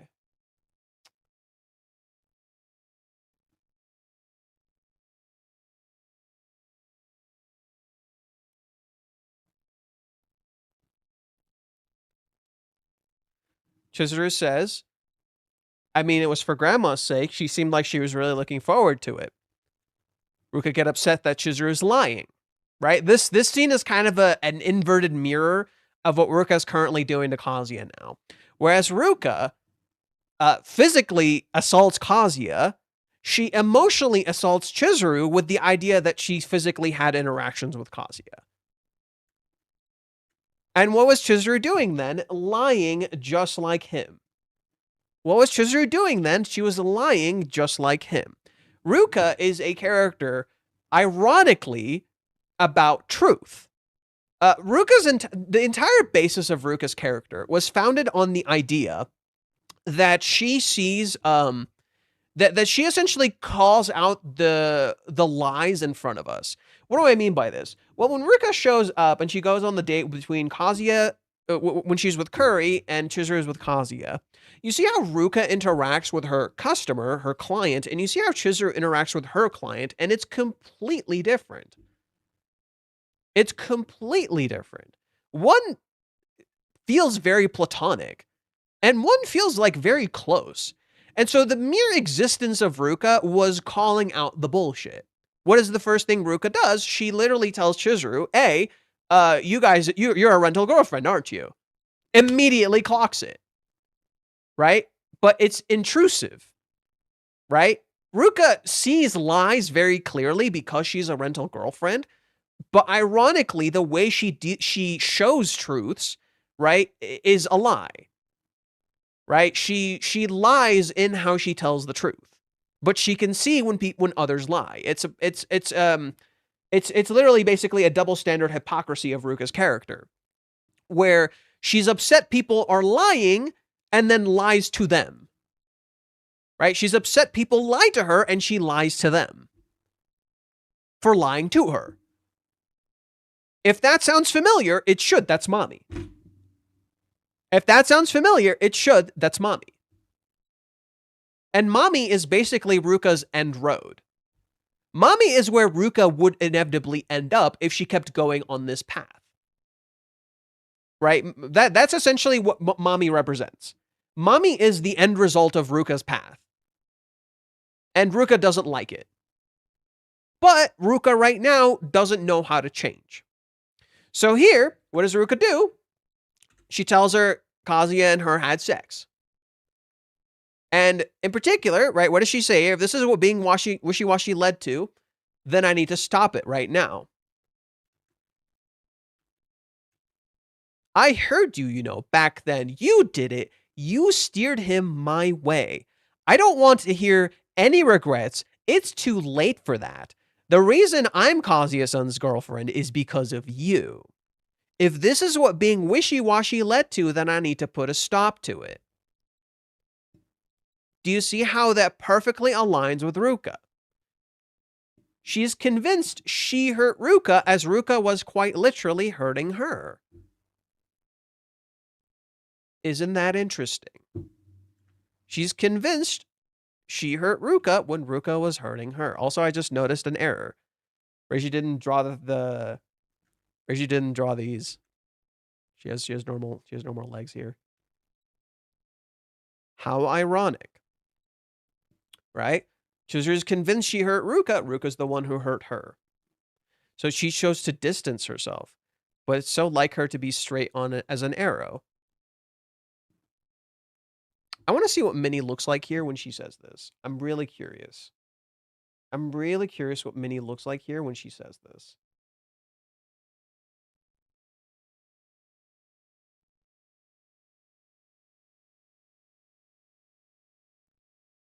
No, not that.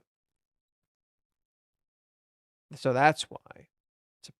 It's a perfectly Mizuhara-esque answer. Concise to a fault, you might say.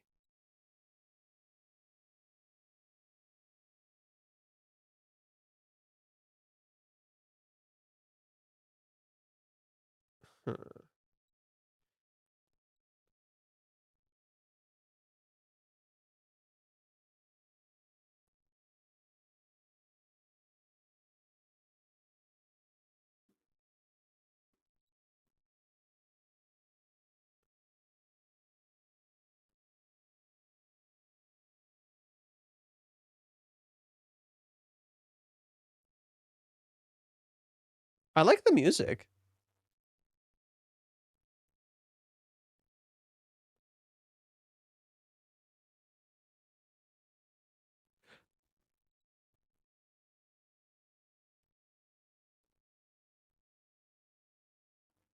Do you know why I'm freaking out?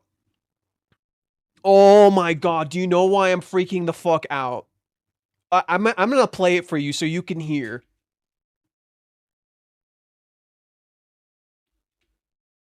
Okay. Please listen to what Minnie says very carefully. Listen to what Minnie says very, very fucking carefully.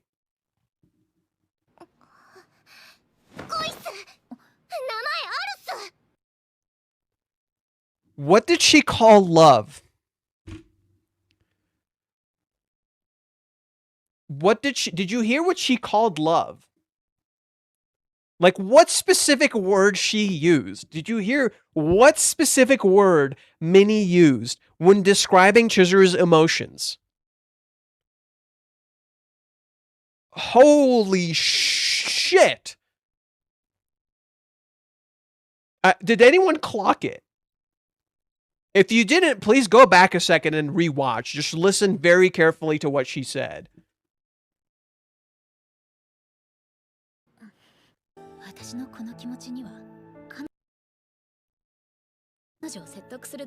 No.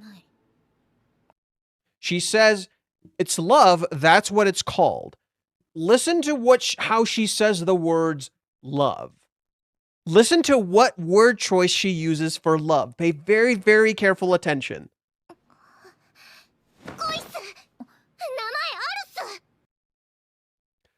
Koisu. Name arasu. Something like that. She called love koi. AKA romantic love. AKA desire. She called it koi, not I. She called it fucking koi.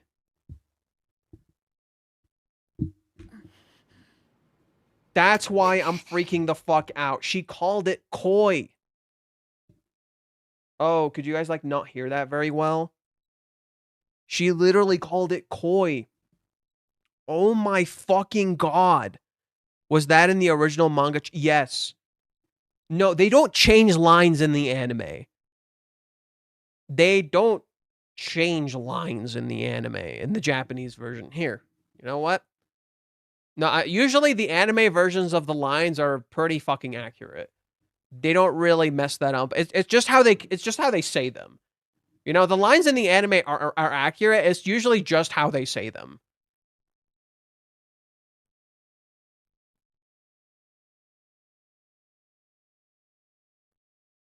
Okay.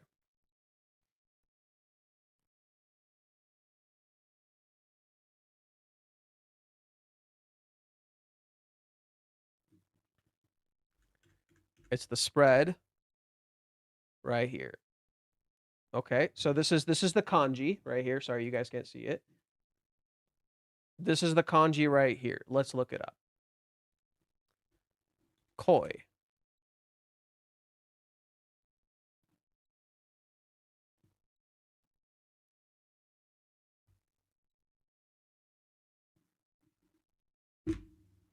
She said koi. It was in the Japanese. That's this is the kanji for koi. And it's read as love. Oh my god. She actually said koi in the fucking Japanese. Yeah, look at this kanji here. I'm going to try to zoom in.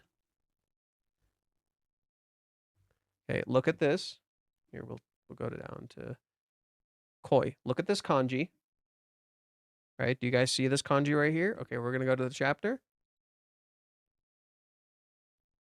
Same exact kanji. Can't zoom in.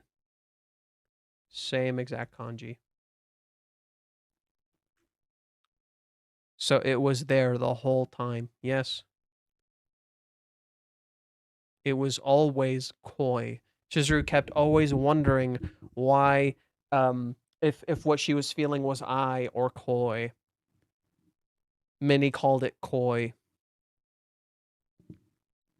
The entire date is called koi. Romantic love, rooted in desire, and is only the starting phase. Minnie doesn't even realize she mischaracterized Chizuru's feelings and unintentionally reinforced to her the things she was actually afraid of. Oh man, that's crazy. And what does Chizuru do? She does the same thing as Kazuya. She leans back. She's like, no, that's not what it is. I figured you'd say that, but it's not that cut and dry. What are you talking about? It's clear as day. And yet it isn't clear as day. What Chizuru feels for Kazuya is I, not koi. Because remember, what is the description for I? Sorry, what is the description for koi? I is a deeper love, and often what koi leads to. I, on the other hand, is described as feeling of cherishing each other, feeling of caring and valuing someone, and feeling of thinking highly of someone and wanting to be devoted to them. Unlike koi, which is limited to romantic relationships, I encompasses a broader range of relationships, including parental love, sibling love, and love for living beings such as animals. When feeling I, one can act without hesitation regarding the other person's regardless of the other person's reaction.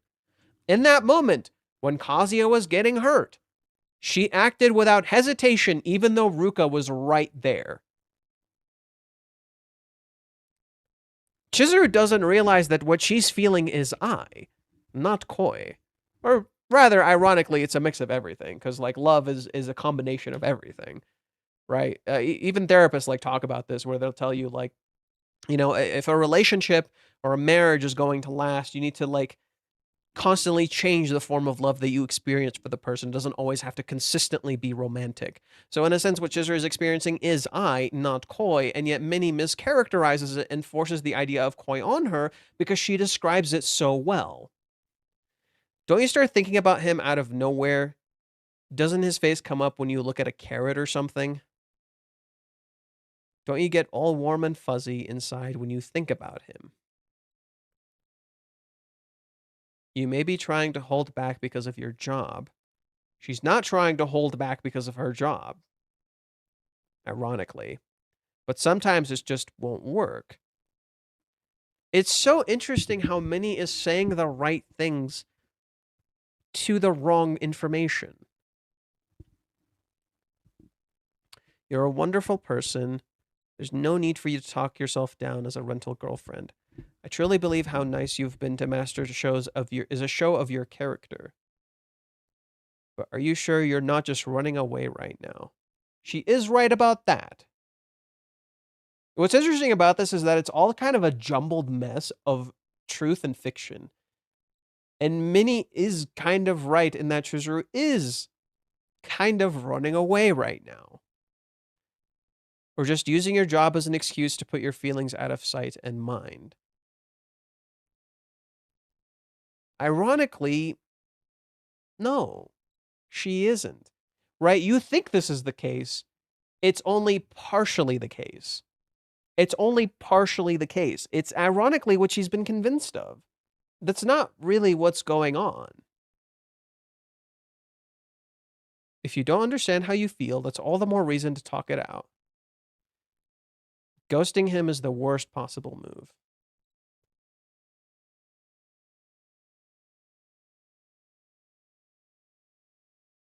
There's no reason to go back. Ruka-chan's the one who truly feels coy. Oh, you don't know how accurate that shit is. Wait, what the fuck is this image? Why does it look like that? Wait, why the fuck does it look like that? How does it look in the manga?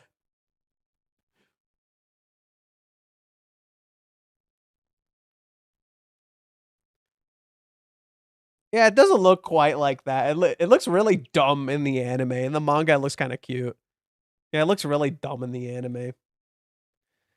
She has no qualms about wearing her heart on her sleeve and expressing herself. It's so ironic she says it this way. It's so ironic she says it this way because Ruka doesn't express herself. She hides herself a lot. She's lying a lot. And if anything, that's not coy. That's I. And that's not what Ruka does.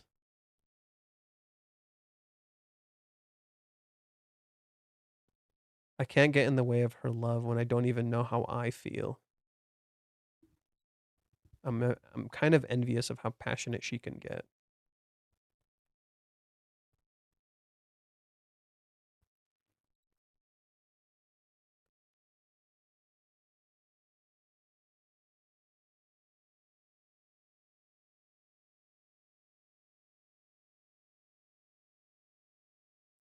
Hidoi. She says Chizuru's Hidoi. Isn't Hidoi not mean, but like cruel? Or the worst or something?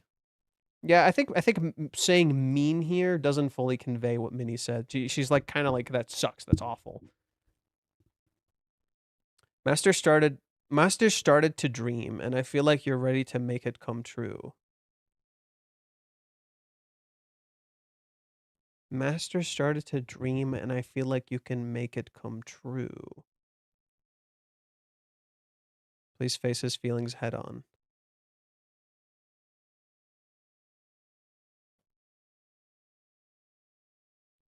It's funny that what Minnie was saying here is everything Chizuru herself was feeling. Oh my god, it's a green screen. Oh my god, it's a fucking green screen. I can green screen Minnie here. I can fucking green screen Minnie here.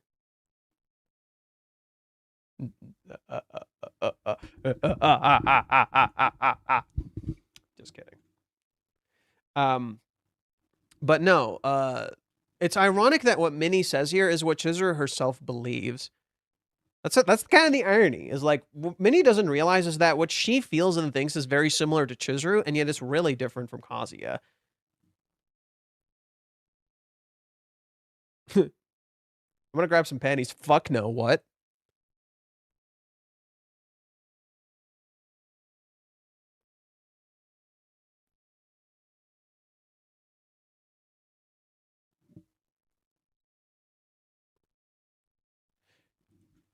This is so important. Listen to Minnie's dialogue here.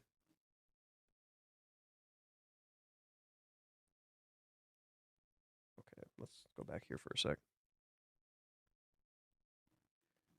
She has gone past too serious and to huge pain territory. She doesn't know why Chizuru is like this. Don't we all sometimes think victims are kind of a pain in the ass? As mean as that sounds, right? When we don't know that they're victims, we think they're a pain in the fucking ass. They won't listen. They won't do the thing they should do. Come on, it's not that hard. Why won't you just do it? And then you find out they're a fucking victim. And suddenly you seem like an asshole. Suddenly you seem like a fucking dick.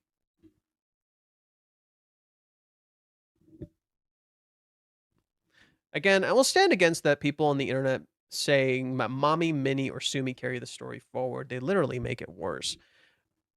Okay. Mommy makes it worse, 100%. Minnie is just a force.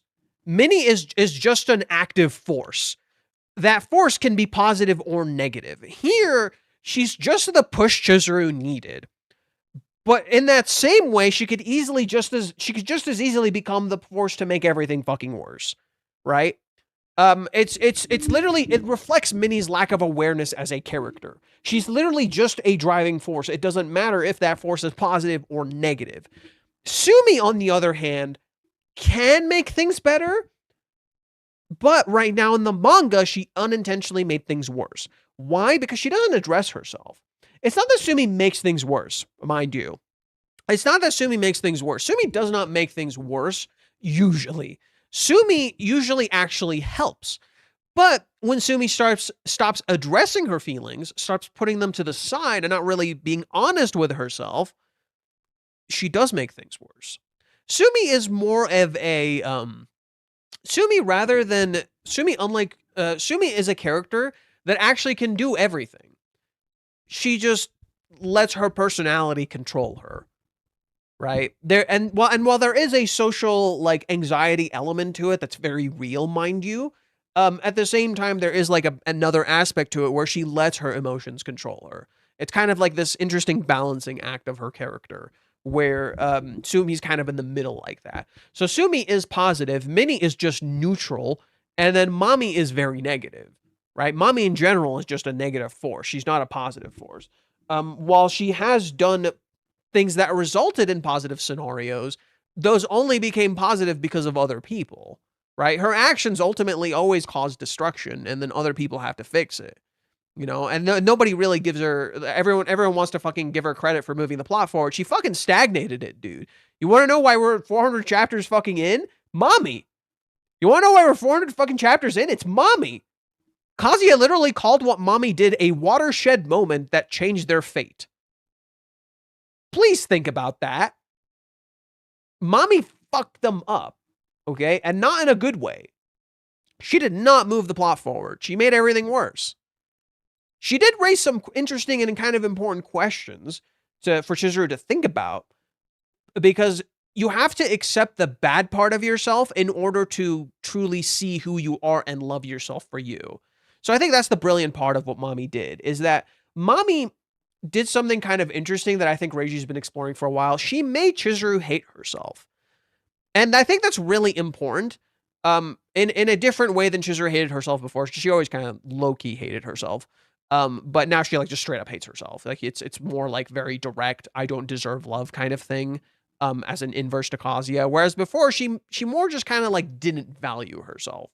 So when Mommy made Chizuru hate herself, it's kind of very important because now Kazuya also hates himself. And in hating themselves and in learning to look past that hate, they can find their love. In learning to look past the hate and the guilt and the sadness, they can find their love. And so doing, what Mommy did didn't simply stagnate the story, but raised kind of important questions for the characters to learn about themselves. It plays directly into the themes of this story and what Rent a Girlfriend really is about, which is really truly seeing other people, not being invisible. And that means learning to look past hatred. That means learning to look past anger. That means learning to look past the things that you don't like in order to see what you really like. And I think a lot of us have been through those phases. For a phase in my life, I didn't like Kingdom Hearts. I thought it sucked. I'm like, oh, this thing is cringe. This thing is stupid. Now coming back to it, oh my God, Kingdom Hearts is fucking peak. Still my favorite video game of all fucking time. Video game series. Still number one. Final Fantasy's number two. I gotta play Metal Gear again. I haven't played Metal Gear in a hot minute. But I remember Metal Gear used to be number three. I think number three right now is Resident Evil. But yeah. Where were we? Let's go back here. Yeah. So Minnie fundamentally misunderstands Chizuru as a pain in the ass. Things should actually work out for them if all goes well. I said what I had to, but who knows if my words actually reach her. Viewership retention is on the brink, you know. These two are such a handful, bruh. Reggie's so aware. I love it. Oh, the ending song? No, but there's still space. No, there's still space. I don't buy it. There's still space. I don't buy it.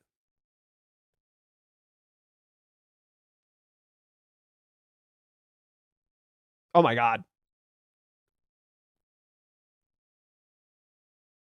Jeez.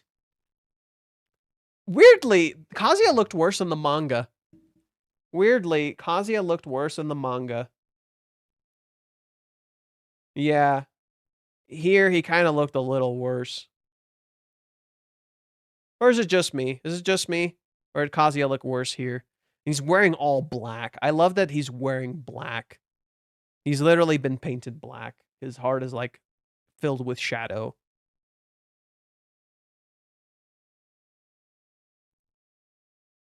Yeah. Poor boy.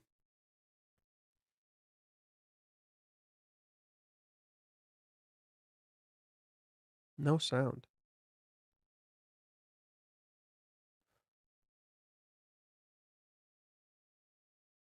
Yush. The date begins. Oh, looks so cute. And they did the pan up. Kazuya freaks. It's my fate as a streamer. Please over. Wait, what? Wait, what? Wait, what did Minnie say? What the fuck did Minnie say? Thanks for having me. Hey, don't just take my panties. Oh my god. It's not what you think. It's my fate as a streamer. Please overlook it. What the fuck, Minnie? It's not what you think. Oh my god. Minnie's a lesbian, dude. I still believe it. She's either a lesbian or she's bi. It's my fate as a streamer. Please overlook it. Streaming's got nothing to do with it. Help. Mizuhara-san's gonna take my panties. What the fuck? Don't frame me. Those are mine. Minnie is framing her. Oh my god. What the fuck did they do to Kazuya here? What do they do to this poor man? Jesus Christ. The anime like kills him all the time. Mizuhara-san not there. Oh, look, the gift. And they took out the French, so we can't fucking assume. What the fuck?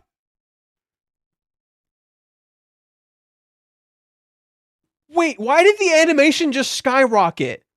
Why did the animation skyrocket? Wait, why is the composition good? Wait, what the fuck? Dude. Dude, look at this composition. What the fuck? Why does it look good?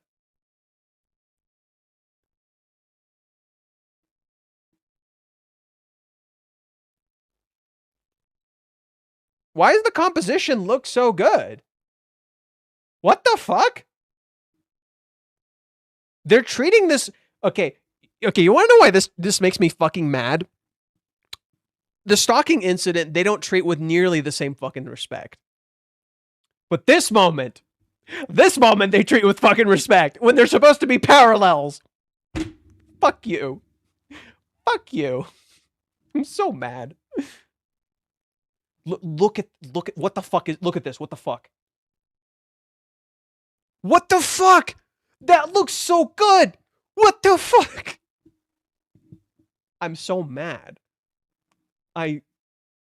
Kazuya looks good here. Kazuya doesn't look like a clown.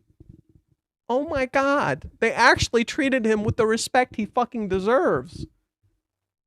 Goodness gracious me. And the way the light illuminates him. The way the light illuminates him. It's immaculate.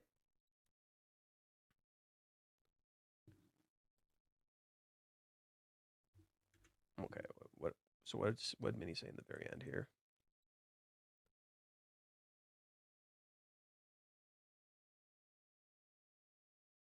Valentine's and girlfriend. Can I profile these Vanties in my video? Oh, that's foreshadowing, because remember when Chizuru goes to Kazuya's house, they like sit down and fucking Kazuya opens his computer and it's just Minnie like trying on panties and shit. Not in a million years. Shut the fuck up, Minnie.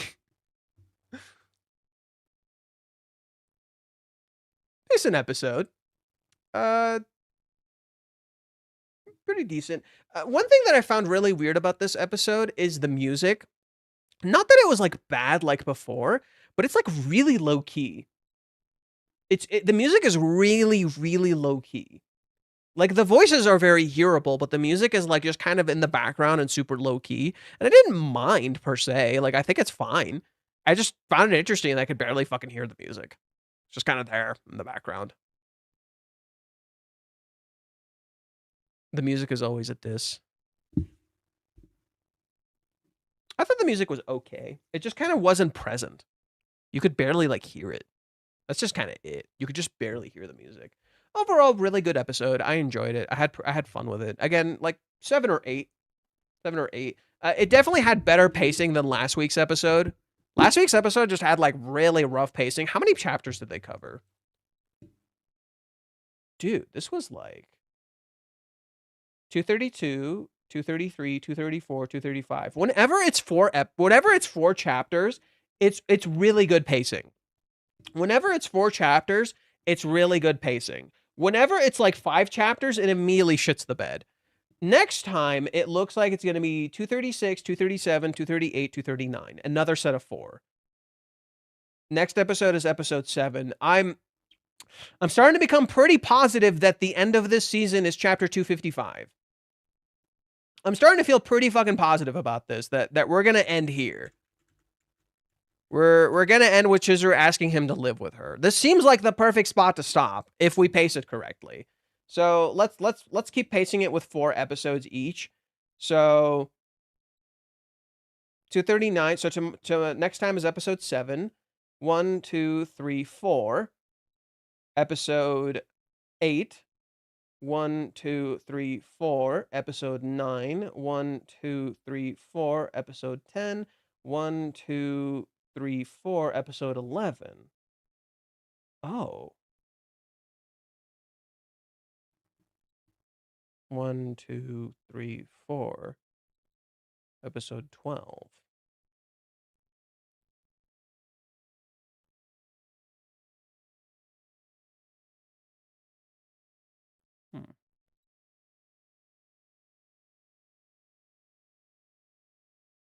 Oh. Would we really end on the toothbrushing scene, which is building up to Chizuru's birthday? Huh.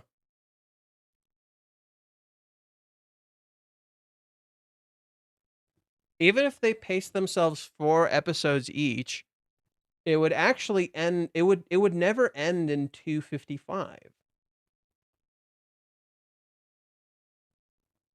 We literally can't end on 255 unless they go even slower. So unless they get like 3 chapters an episode, we actually can't end on 255. It's not possible. Huh. 1, 2, 3, 4. Unless they limit episode 8 to 3 chapters. And it stops at 242. 1, 2, 3, 4, 1, 8, 1, 2, 3, 4, 9, 1, 2, 3, 4, 10, 1, 2, 3, 4, 11. 1, 2, 3, 4. So it'd either end at 259 after they started living together, or it would end on 260. What the fuck?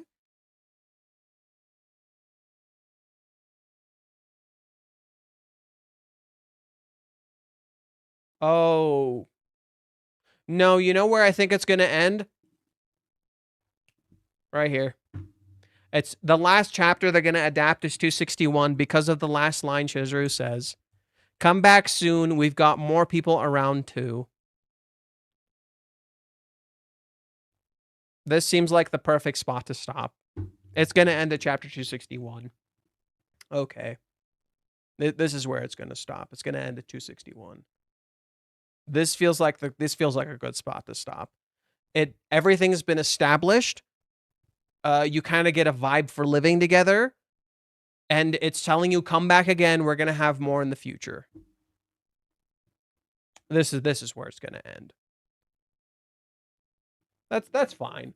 That's fine. 261 is a good spot to end. That's fine. Yeah. No, I think that's a good spot. Never mind. I ain't complaining. I think 261 is a good spot to end. Yeah, it makes a lot of sense. I think that's a immaculate, because the other ones aren't really that good. Every other chapter, like 259 and 260, don't feel like very good spots to stop. They kind of feel like a little awkward. Like, oh, we're brushing teeth. Oh, we took a shower. Those just kind of feel a little awkward, but 261 might be pretty good. So they would have to adapt like a few episodes might have to be 5 episodes, or sorry, 5 chapters. So we might get an episode that's like a bunch of chapters instead of just the usual. So we might get like at least 2 more episodes with 5 chapters. I think that's going to be the case. So either they slow down a lot, which I don't think is a good idea, or they pick up a little more pace, which ironically isn't a great idea either. But let's see. I don't know. It's kind of hard to tell.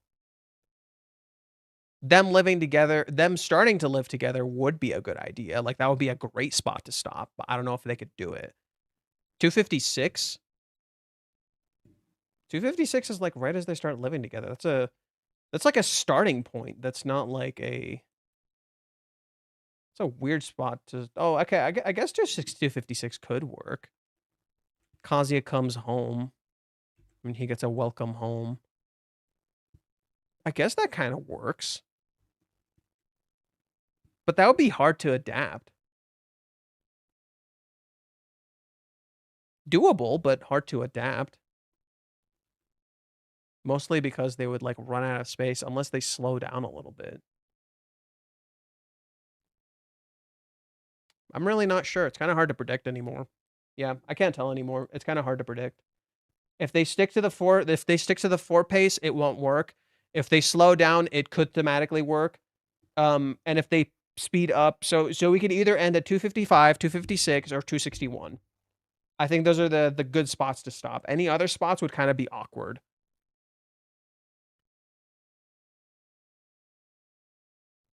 The cohabitation season 6 is where the redacted starts. What?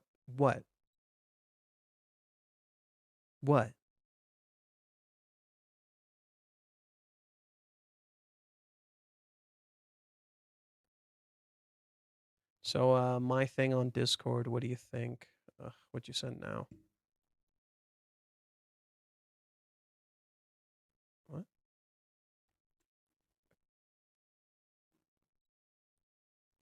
What?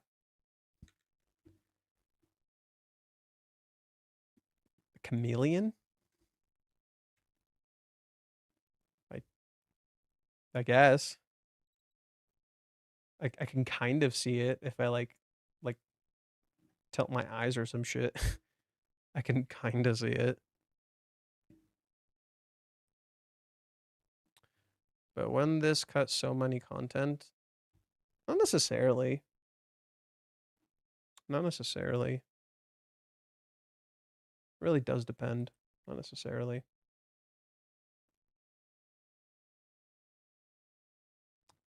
How they adapt the cohabitation will be interesting, though.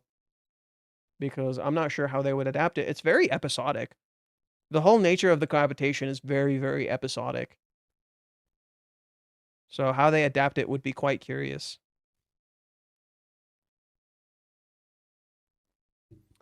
Okay, it's 2:21. I think I'm gonna call it here tonight, and then we'll stream again tomorrow. We can talk a little bit about more stuff. Feel free to read what I wrote on Twitter for the 3-month stuff, because of how things are like way more connected than we realized. I'm off Saturday and Sunday. Hopefully, maybe, I don't know. I know I'm off Saturday. I don't know if I'm off Sunday. But we'll go from there. I hope they don't cut 244, my favorite chat. They wouldn't dare. They wouldn't fucking dare. They would not fucking dare cut 244. It's like one of the best chapters in the series, dude. They wouldn't fucking dare. If they actually cut 244, it'd be stupid as fuck. Not only does it set up a whole lot of shit, but it's like central to like the 3-month time skip. After the 3-month time skip, they text for a fucking day. They get back to texting normally. You know? Like, you can't not have 244. It is central. It is core to the themes. You can't fucking cut it. You cut that chapter, you fucked up. If you cut chapter 244, you fucked up. Scenes in chapter 244 are already shown in the opening song. Is it? Is it? In the opening or the ending? In the opening or the ending? And I'm curious. Is it in the opening or in the ending?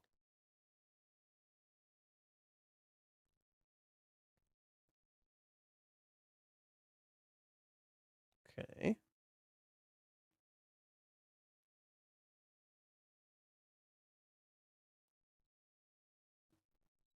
Okay.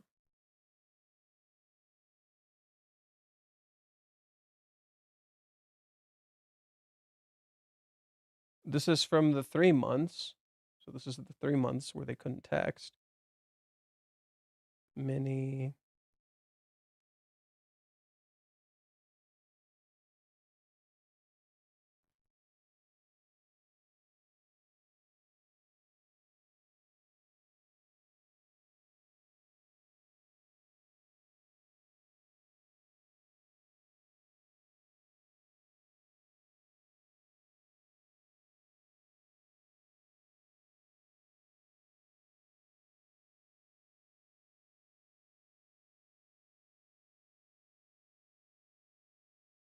It's not there.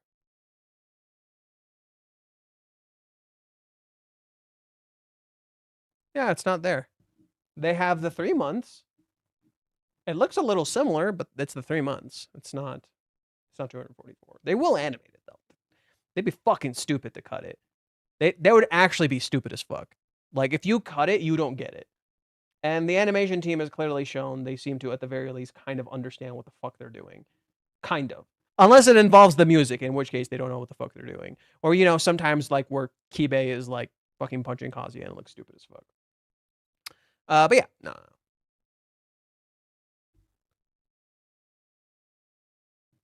No, it's not in the opening song. Unless it's the ending song, but even then, I don't think so. Yeah, it's not in the ending song either.